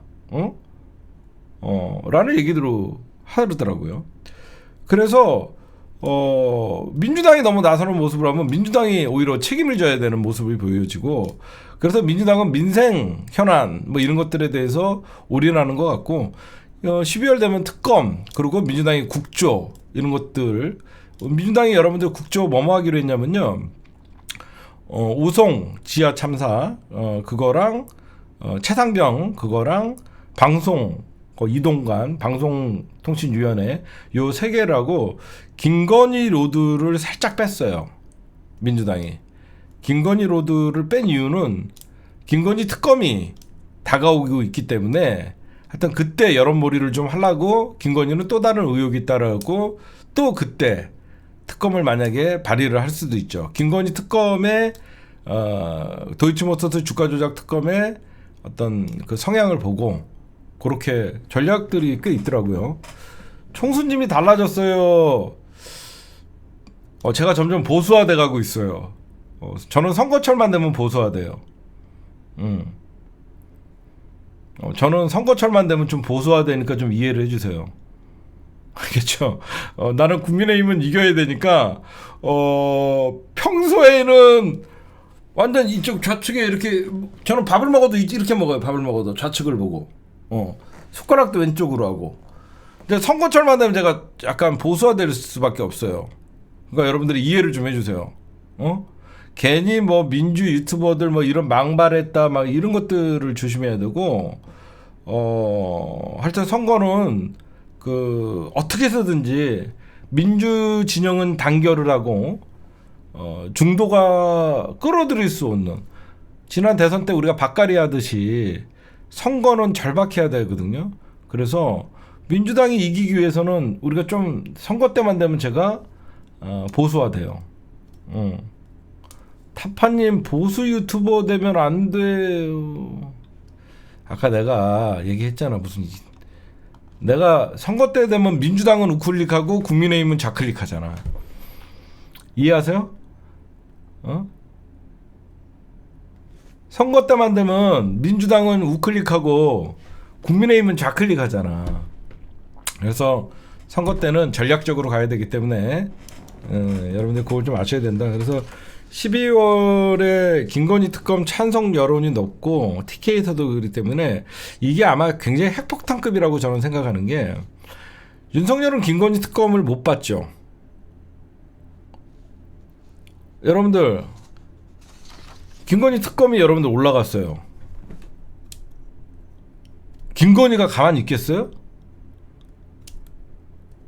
그러면 김건희랑 윤석열이 상의를 할 거 아닙니까? 이거 잘못하다가는 이거 내년 총선 이거 잤다야겠는데 이거 특검 받아갖고 그거 괜찮을까? 그럼 김건희 뭐라 그랬어요? 야, 이 등신 새끼야, 너 미쳤어? 이 새끼 미친 거 아니야? 이럴 거 아니에요. 그렇지. 내가 잠깐 그 딴소리를 듣다 보니까 반대하면 되는 거지. 거부권 행사할 거 아니에요. 거부권 행사하는 순간 거부권 행사하는 순간 내년 총선 좆되는 거거든요. 대통령, 검찰 제 식구 감싸기 이어서 처가에는 관대하다. 공정과 정의는 어디 갔나. 그럼 이게 이재일 변호사님 말씀대로 자기 처가에 대한 비리를 거부권 행사하면 내년 총선이 끝나면 이 자체가 탄핵감이에요. 그렇죠? 이 자체가 탄핵감입니다. 그럼 어떻게 돼요? 윤석열이 거부권을 행사했어요. 그럼 민주당은 4개월만 참으면 됩니다. 200석을 차지한 다음에, 야권이 200석을 차지한 다음에 다시 김건희 특검을 발의하면 거부를 못합니다. 이해가십니까? 한 번 거부한 대통령의 거부권을 똑같은 법안으로 민주당이 다시 올리면, 그렇잖아요? 내년 4월 이후에는 거부권 행사를 할 똑같은 법안을 민주당이 올렸는데 180명이 200석이 되면 그걸 통과시켜버리면 돼요. 그러면 오빠 끝내, 이제 우린 여기까지 같아. 나 너 없으면 못 살아, 거냐. 아니야, 나는 오빠를 믿었는데 오빠는 나를 버렸어. 오빠, 우린 여기까지 같아. 너 어디로 가려고? 있어, 뚜껑. 무슨, 너 혹시 한 뚜껑? 그래서 제가 아까 영부인을 2번을 노리는 자가 있다. 응? 대통령 갈아타기가 나올 수도 있다. 농담이고요. 이게 진짜 이 특검이 윤석열에게는 아마 아킬레스건이 될 겁니다. 결국은 윤석열 정부의 결국 이 침몰을, 몰락은 결국은 김건희예요. 그렇죠? 윤석열 정부의 몰락은 결국 김건희로부터 시작된 거예요. 시작부터. 저는 그래서 여러분들의 핵폭탄이 내일 기다리고 있다. 다음 달 여러분들 기대해 주셔도 될 것 같습니다. 한동훈은 특활비를 일단 조지고 상황을 예의주시하는, 그쵸? 특활비 삭감. 여러분들 생각해보세요. 검찰에 돈줄을 조여버리면 얘네들이 허튼지 못할 거 아닙니까?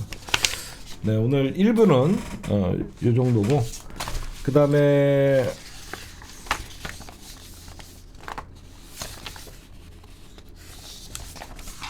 아까 얘기했던 삼국조, 오늘 요거 어디였죠? 삼국조. 윤석열 정부의 언론장악, 통제 국정조사 요구서, 오송 지하차도 참사 국정조사 요구서, 해병대원 순직 사건 수사 방해 및 사건 은폐 국정조사 요구서, 요거 3개를 민주당이 추진한다. 이렇게. 나머지 여러분들은 조금 아쉽지만 지금은 여러분들 민주당이 좀 답답하고 그래도 국힘당 까자고 우리는. 지금 민주당은 까고 싶어도 참아야 돼. 왜 참아야 되냐? 이재명 체제잖아. 이재명 체제잖아. 그러니까 지금은 뭔가 생각이 있으시. 요겁니다. 화면 여러분들 보이시는 요거. 요 3개 더불어민주당이 진짜 발의를 국정조사 요구서를 했습니다. 요거 보시면 될 것 같고, 그다음에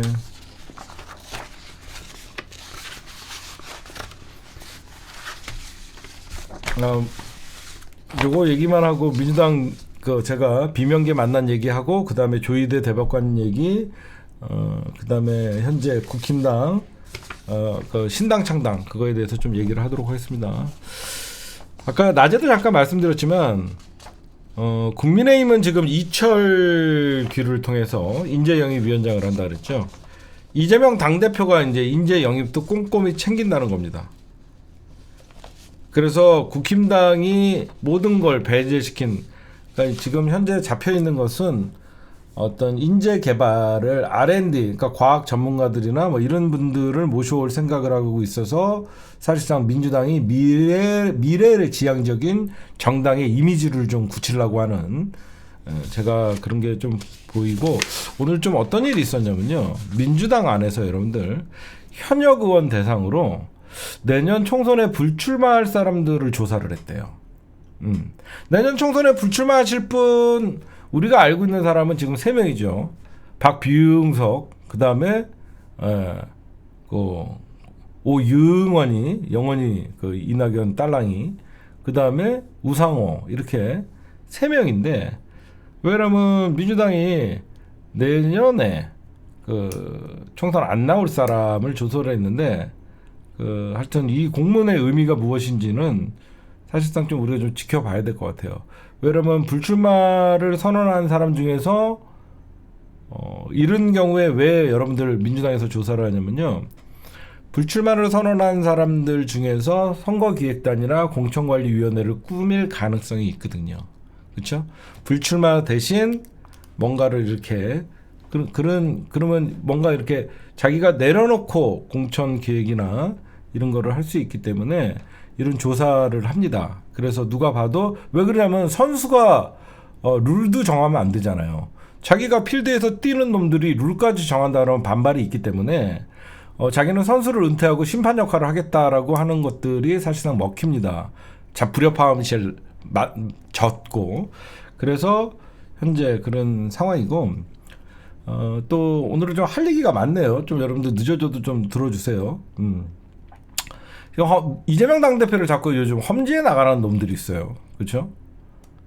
뭐 이재명도 험지에 나가야 된다. 그럼 뭐하러 그러니까 국힘당의 뭐 윤핵관도 험지에 나간다고 하니까 이재명도 험지에 나가야 된다. 개소리 하지 말라 그래. 응? 진짜 이거를 선거공학적으로 개 풀 뜯어먹는 소리예요. 그냥 이재명 당대표는 인천 계양 지키면 돼요.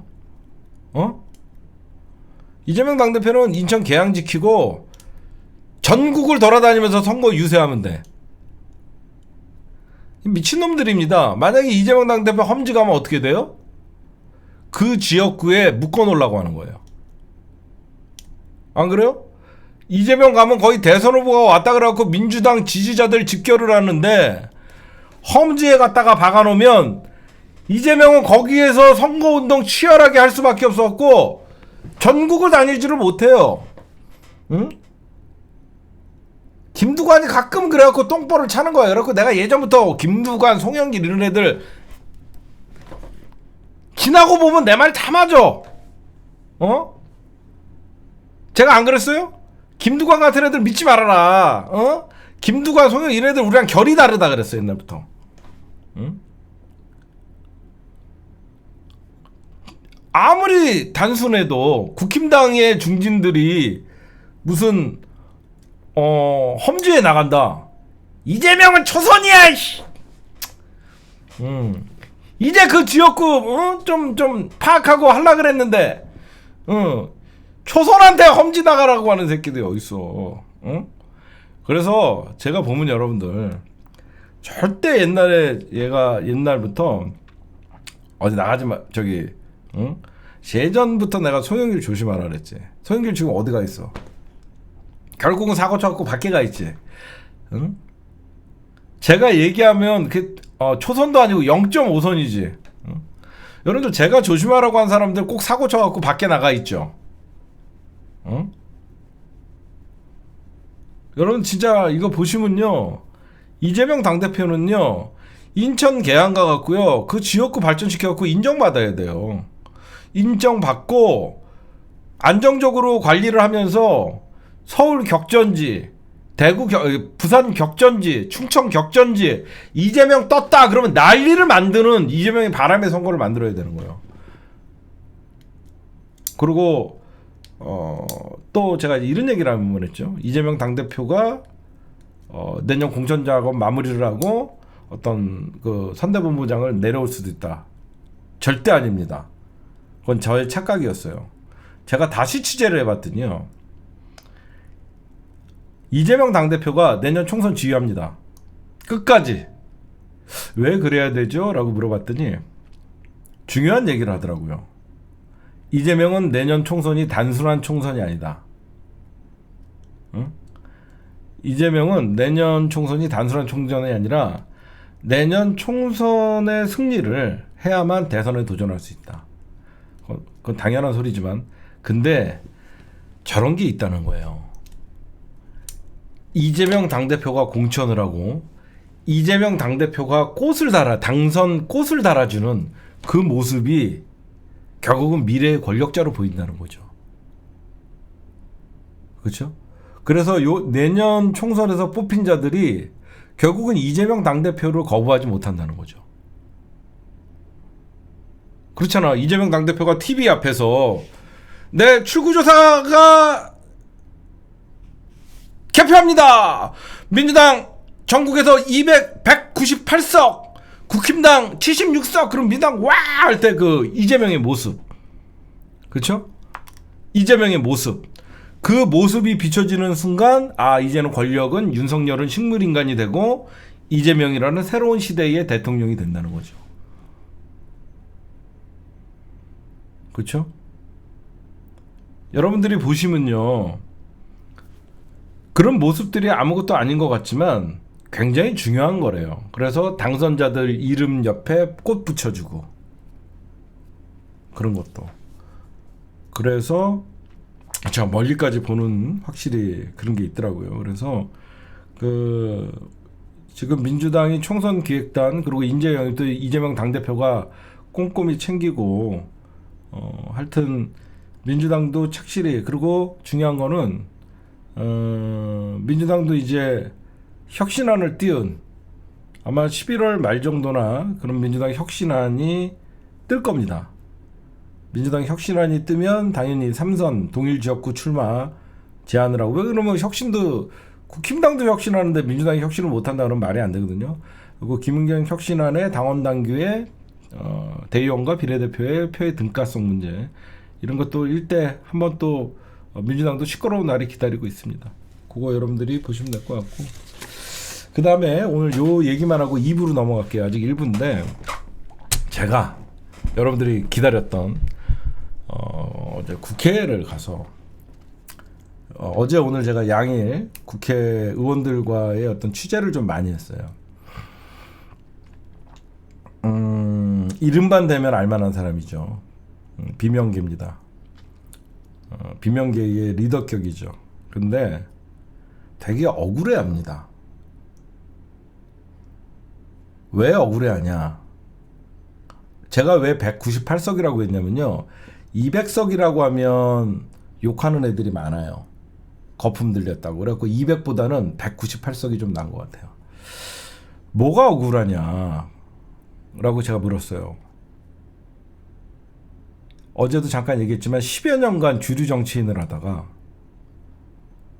비주류 생활 1년을 했더니 너무 비참하다는 거예요. 김종민 아니에요.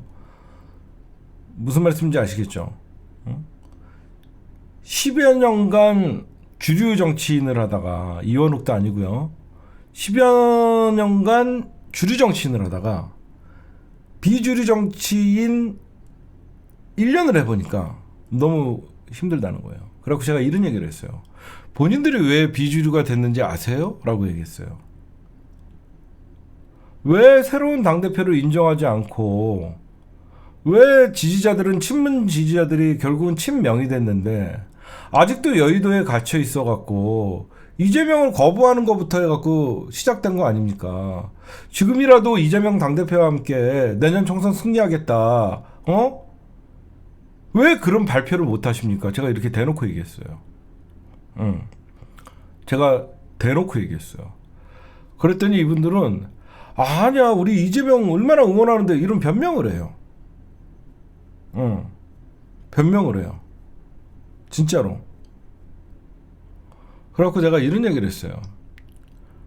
지금 밖에 민심이 어떤지 아십니까? 그러면서 제가 옛날에 이낙연을 까는 영상 있죠. 정말 이낙연이나 그 주변의 수박들은 잘 들으라고 하면서, 지금 당신은 이낙연을 욕하는 사람들은 한때 당신들을 지지했던 사람들이야. 왜 당신을 지지했던 사람들이 당신을 욕하고 이재명 당대표를 지지하는지를 알아야 된다고, 이 얘기를 해줬어요, 제가. 그랬더니 지금 민주당의 자기네들은 수박이라고 불리는 거 알아요, 다. 지금 수박 취급받는 이유가 뭐 어디서 있는 줄 아냐? 정치라는 게 계파가 있는 거. 지금 그 계파가 결국은 민주당 지지자들을 힘들게 하고 결국은 이재명 당대표 가결시킨 거 아니냐. 그건 당원들을 무시하는 행동이다. 이제라도 이재명 당대표와 함께 내년 총선 이끌어가고 승리하겠다라고 왜 과감하게 이재명을 인정하지 못하냐. 제가 그랬어요.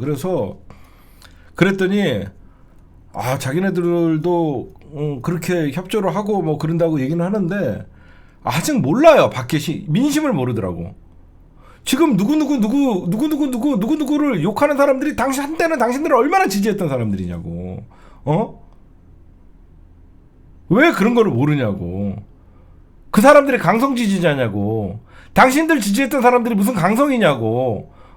무조건 이재명 지지자들이 강성이 아니다. 한때 문재인 지키고 친문 정치인들 최고라고 지켜 세우던 사람들이 지금 이재명을 지지하고 당신들을 욕하는데 당신들은 그 사람들을 강성 취급하지 않냐. 그게 당신들과 지지자들의 괴리감이다.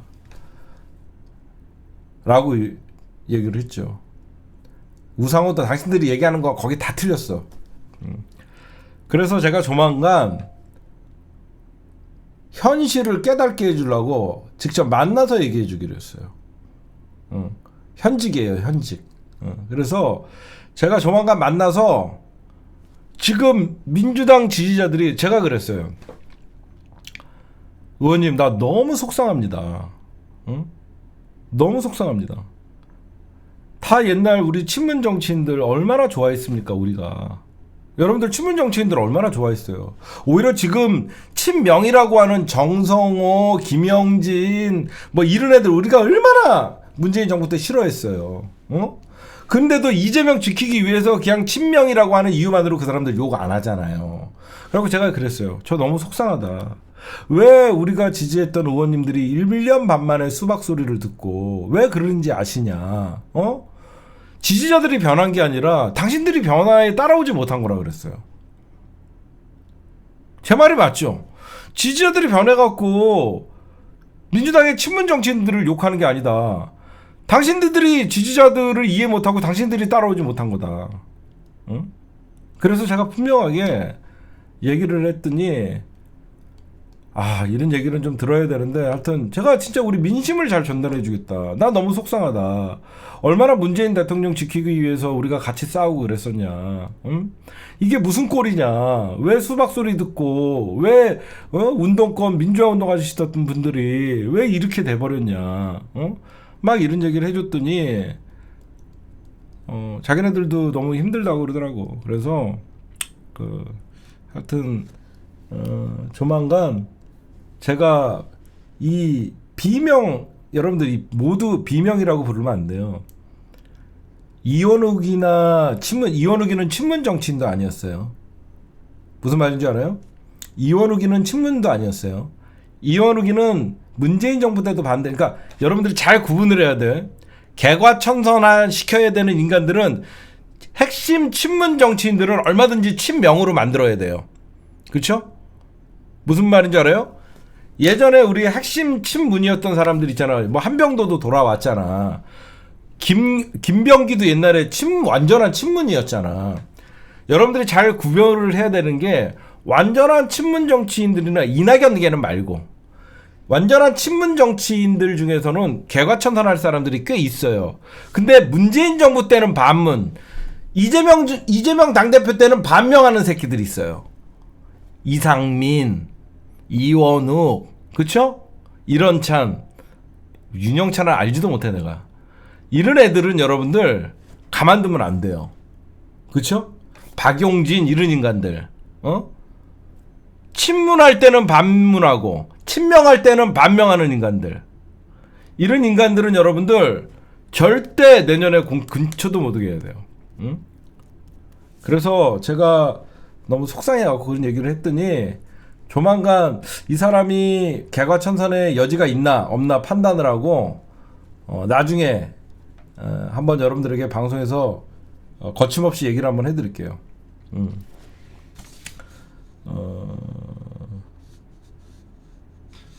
그 다음에 오늘 민주당 얘기는 여기까지 하고, 그 다음에 지금 2부에서는 저거 좀 말씀드릴게요. 조대원 대법원장 후보자, 그 다음에 굉장히 심각한 문제입니다. 중요한 내용이에요. 조대원 대법원장 후보자가 어떤 사람인지, 그리고 쓰레기차 피하려다가 똥차가 기어오는 경우가 아닌지, 똥차에 치이는 경우가 될 수도 있고, 그 다음에 현재 국민의힘의 TK와 PK, 그리고 신당 창당, 요거에 대해서 다시 한번 좀 짚어드릴게요. 1부는 여기까지. 곧 이어서 2부 시작하도록 하겠습니다. 지금 조희대 대법원장이, 이균영 대법원장이 후임으로 됐습니다. 일단은 좀 뭘 봐야 되냐면, 이 조희대 대법원장 후보자가 나이가 꽤 많아요. 왜냐면 공무원의 정년이 있습니다, 여러분들. 공무원의 정년이 만 70세예요. 근데 대법원장 정년 규정상 1957년생인 조희대 대법원장 후보자는 정년이 2027년 6월이에요. 정년이 2022년 6월입니다. 그래서 후임, 이게 여러분들 꼼수가 있어요. 이게 여러분들에게, 이게 단순히 조희대 대법원장을 윤석열이 지명한 이유가 있어요. 소름 끼치는 심층 분석을 하나 해드리겠습니다. 조희대가 여러분들 정년이 2027년 6월이죠. 그쵸? 그러면 대법원장 후보자를 미리 챙길 거 아닙니까?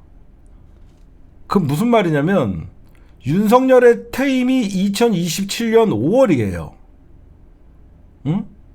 그러니까 윤석열은 5월에 퇴임하고 조희대는 6월이면, 이미 사전에 대법원장 후보자는 한 달 전에 뭐 이 사람이 관두든가 뭐 이렇게 하면, 윤석열이 퇴임 직전에 새로운 대통령이 뽑혔는데도 윤석열이가 대법원장을 임명하고 나가려는 꼼수가 있는 거예요. 내가 볼 땐 그거예요. 그쵸? 그쵸? 여러분들 보시면 그쵸? 이게 무서운 꼼수입니다. 이게 여러분들이 보시면 굳이 이 사람을 정할 이유가 없거든요. 근데 조이데이의 정년이 2027년 6월. 이거는 어디까지나 제 생각이에요. 수많은 후보자들이 있었어요. 대한변호사협회에서 5명을 추천을 합니다. 조이데가 물론 제일 앞에 있었어요. 근데 윤석열이 만약에 이재명 당대표한테 대통령 선거가 3월이잖아요. 그러면 이미 3월에 인수인계가 시작됩니다. 인수위원회가. 윤석열은 퇴임이 5월이에요. 지가 임명하고 나가겠다는 꼼수가 숨어 있다. 저는 그렇게 봅니다. 근데 그래서 내년 총선이 중요한 겁니다. 윤석열이 후보자를 만약에 민주당이 내년 총선에서 150석 이상 200석 가까이 되면요, 인준 안 해주면 돼요. 알겠죠? 그렇죠? 꼼수를 써봐야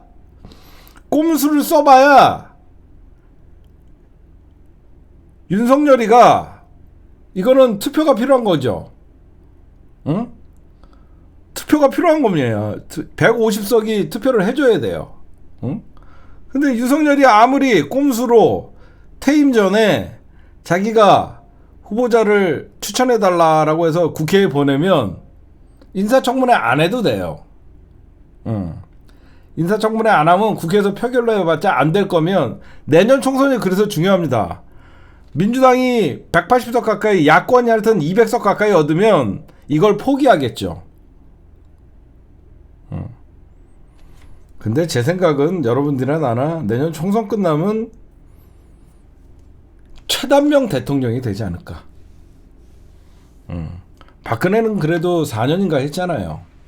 그렇죠? 박근혜는 그래도 4년하고 물러났잖아요. 윤석열은 최단명이 되지 않을까 라는 생각도 합니다. 근데 이런 꼼수가 숨어 있어요. 그러니까 제가 볼 때는 원래 헌법에 대법원장은 임기가 6년 동안 보장이 돼 있거든요. 근데 이 정년에 2027년 6월이랑 맞물린다. 지가 임명하고 나가려는 꼼수도 포함되어 있어 보인다. 그런 생각을 좀 합니다. 그러면 이 조이데라는 사람은 어떤 인간이냐? 뭐 사람들은 뭐 소수 권리 보호자에 앞장섰다 이렇게 막 언론에서 치켜 세우는데 전혀 아닙니다. 여러분들 제가 불러드릴게요. 제가 가장 분노하는 조이데 대법관의 판결이 뭐냐면, 대법관 시절에 여러분들 100년 전쟁 제가 보여드려서 보신 분들 있죠? 다큐멘터리 100년 전쟁, 민족문제연구에서 만든 거. 다큐멘터리 100년 전쟁 민족문제연구에서 만든 거를 파기환송시켰던 자예요. 당시 대법원은 이승만 박정희 전 대통령의 친일파로 묘사한 100년 전쟁에 방송에서 제재를 가한 방송통신위원회의 결정이 부당하다고 판결했다. 대법원은. 그러나 조이데 대법관만, 이 사람만 반대 의견을 했어요.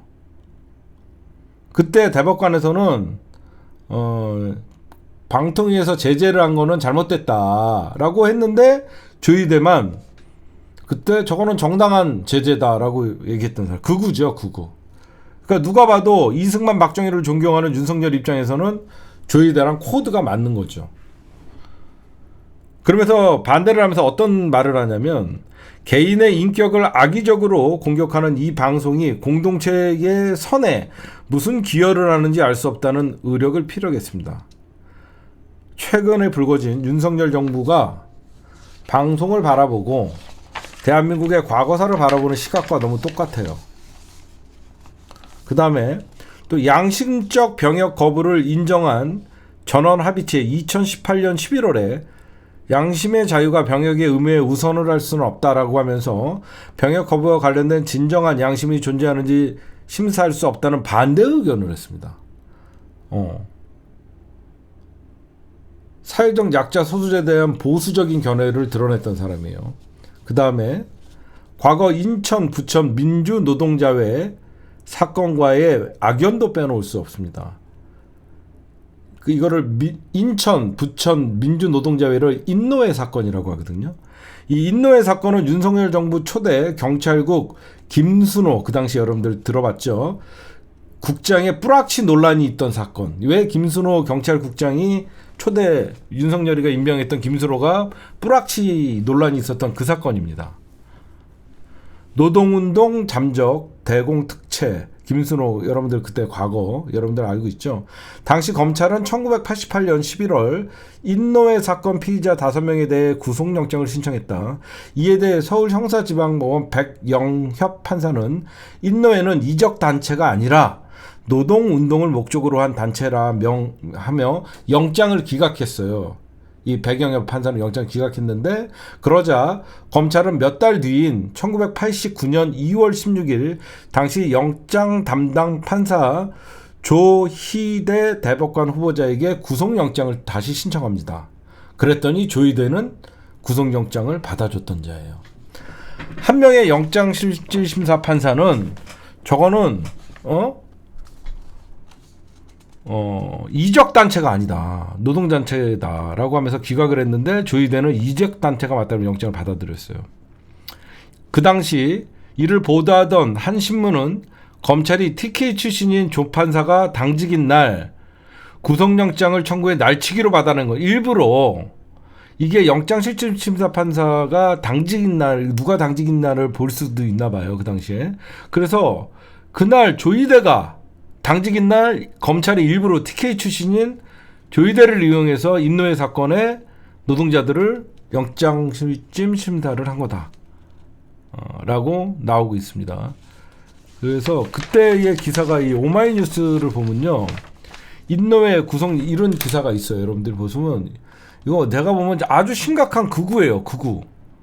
마치 조희대를 소수의 의견을 이거는 언론에 포장을 하는 거고, 조희대 이거 가만 보니까 정말 우려스러운 판결이 한두 개가 아니고, 이거 제가 좀 한번 보여드릴게요. 그 당시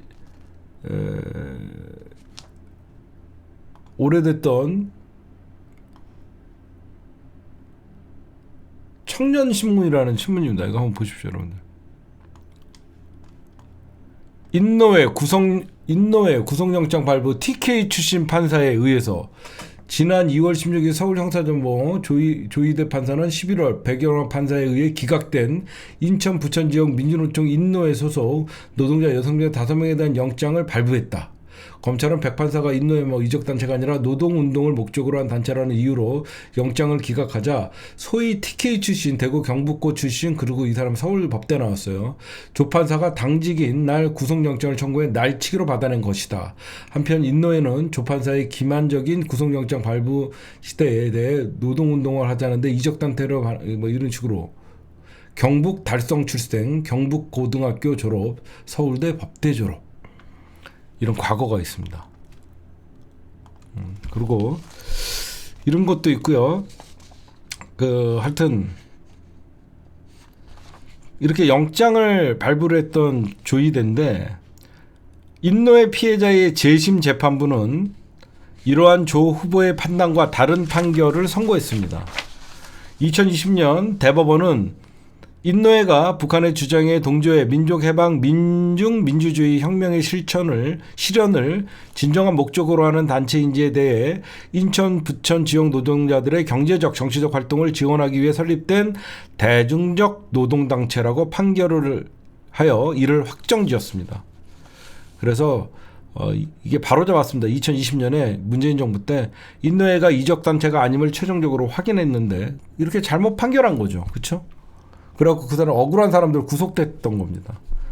저는 판사나 검사나 자기가 잘못된 기소를 하거나 자기가 잘못된 판결을 했으면 그거 책임져야 되는 거 아니에요? 왜 판사나 검찰은 무오류입니까?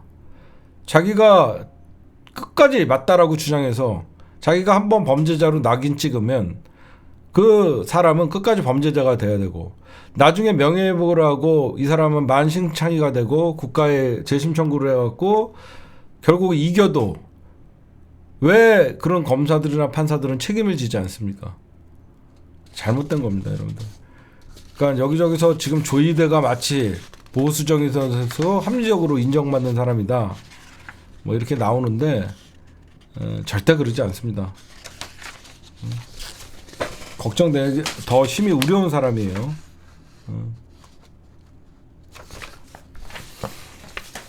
그 다음에 민주당 얘기 다시 잠깐 하면 이상민 이원욱도 여러분들 탈당을 한다고 합니다. 친문 정치인들은 지금 뭐 탈당 의사는 전혀 없다. 왜 그러냐면 오히려 이준석을 깝니다. 이준석 같이 이념적 갈라치기 하는 사람들은 함께 할 수 없고 탈당할 마음도 없다라고 하는데, 이상민 이원욱이도 지금 탈당 시사를 했습니다. 잘된 일입니다, 여러분들. 그렇죠? 종천을 왜 안 나가는지 모르겠어요. 아니면 다시 횟집이나 하지. 종천은 제가 보면 딱 횟집에 어울려요. 날로 먹는 거 좋아하는 사람들. 횟집 하는 거 괜히 국회의원 만들어 놨더니 지금 하는 짓이 저러고 앉아 있습니다. 지금 신당 창당에 합류하면 대구 출마설 나올 수도 있겠죠. 그러면 여러분들이 보시면요, 지금 인요한이가 다니면서 막 그 험지 출마하라 전방위 압박을 하고 있습니다. 이거 누가 그러는 겁니까? 아까도 얘기했더니 윤석열 지시에 따라 하는 거예요. 장제원 그리고 뭐 이런 애들 내년 장관으로 다시, 왜 그러면 국회의원 출신들이 인사청문회 통과하기 쉽다는 관례가 있기 때문에 권난동, 장제발이 이런 애들은 어떻게든 이제 불출마 시켜갖고 그 자리에 새로운 검사들 꼽고 싶은 거고. 그러니까 여러분들 좀 이런 게 있어요. 뭐가 있냐면, 윤석열이 국회의원들을 믿을까요? 안 믿겠죠. 윤석열은 여러분들 자세히 보면요, 평생 검사예요. 검사 위에는 절대 믿지 않겠죠. 윤석열이 제일 싫어하는 게 정치인들 아니었을 거예요. 그렇죠? 지네가 정치인들을 잡는다고. 제 생각은 윤석열이가 이번에 권난동이나 장제원이를 정말 얘는 나를 위해서 충심을 다하는 사람이냐, 이 정치인들은 똑같은 새끼들이라서 나를 그냥 이용해서 윤심팔이한 놈들인가. 어떻게 보면 장제원이나 권난동이나 윤핵관의 핵심들에게 인요안을 통해서 재차 검증을 하는 것 같아요, 제가 보면. 그런 느낌이 들지 않아요? 만약에 장제원이나 권난동이가 불출마라고 하니까 뭐 저런 미친 새끼가 있어, 대통령 우리가 만들어줬는데 그런 거 없어, 나 출마할 거야 라고 하면 윤석열이는 그 검사의 시각으로 저 새끼들은 나를 그냥 이용한 새끼들이구나 라고 할 수 있고, 한마디 더 간을 볼 수 있겠죠. 충성 서약을 할 수 있나. 지금 인요한이를 통해서 윤핵관에게 저렇게 전방위 압박을 가하는 거는 끝까지 나랑 같이 5년 갈 사람이 누구냐, 이거를 선별하는 작업에 있다라고 저는 생각해요. 왜 그러면 윤핵관 안에서도 윤핵관인 척하는 사람이 있고, 신윤핵관이 있고, 비윤핵관이 있고, 구윤핵관이 있을 거 아닙니까? 제가 보면 윤석열이가 결국은 정진석이나 어떤 여러 가지 이런 사람들을 통해서 자기가 진짜 불출마를 선언하고 끝까지 나랑 5년 동안 국정을 책임질 사람이 누구냐를 좀 볼 수 있는 바로미터가 될 수도 있고, 결국은 그런 윤핵관이 내려놓으면 당연히 영남의 중진들을 조지기가 쉽잖아요. 이해가 갑니까? 윤핵관 먼저 불출마를 시켜야만 자기의 검사 수족들을 가장 안전한 영남 중진들을 제거할 수 있고, 그 영남 중진들을 제거해야만 자기네 수족들을 영남에다 공천을 하고 친박 세력들을 다시 심어줄 수 있으니까. 제가 보면 그렇습니다. 그쵸? 제가 심층분석하면 그거예요. 왜 그러면 2020년 총선은 그 당시에 국힘당의 총선 지휘를 누가 했냐면 황교안이가 했어요. 황교안이가. 기억나시죠? 지금 왜 2020년대 총선을 보면요, 영남에 친박이 없어요, 많이. 그때 박근혜가 탄핵된 이후로 해서 친박 패족들이 됐었어요. 그래서 윤석열 지지율이 TK에서 많이 안 나오는 원인이에요. 박근혜 탄핵 이후에 치러진 총선이었고, 그러다 보니까 친박 세력들이 총선에 출마 자체를 많이 못했어요. 그러다 보니까 지금 영남 지역에는 그래서 이준석이가 지금 영남 지방에는 어떻게 보면 박정희 그리고 박근혜의 그 텃밭이잖아요. 그래서 이준석이가 영남에서 지금 신당 창당을 한다는 소리가 거기에 나오는 거예요. 거기에다가 지금 어떻게 보면 누구죠? 그 어중이 떠중이들한테 그 뺏긴 영남을 다시 친박으로 채우기 위해서 그러고 있는데 그 위기감을 느낀 윤석열이가 오늘 박근혜를 찾아갔던 것이고 어제. 저는 그렇게 분석을 합니다, 여러분들. 이해가 가시죠? 지금 TK 지역에 친박 세력들이 많이 없거든요. 뭐 친이나 뭐 황교안 하여튼 그 당시에 이상한 애들이 많이 가고 찾아 있어서 몇몇 안 되는 그 친박 세력들 다시 귀환시키고 유일하게 남아 있는 친박은 주호영 정도 몇 명 없을 것 같아요, 제가 보면.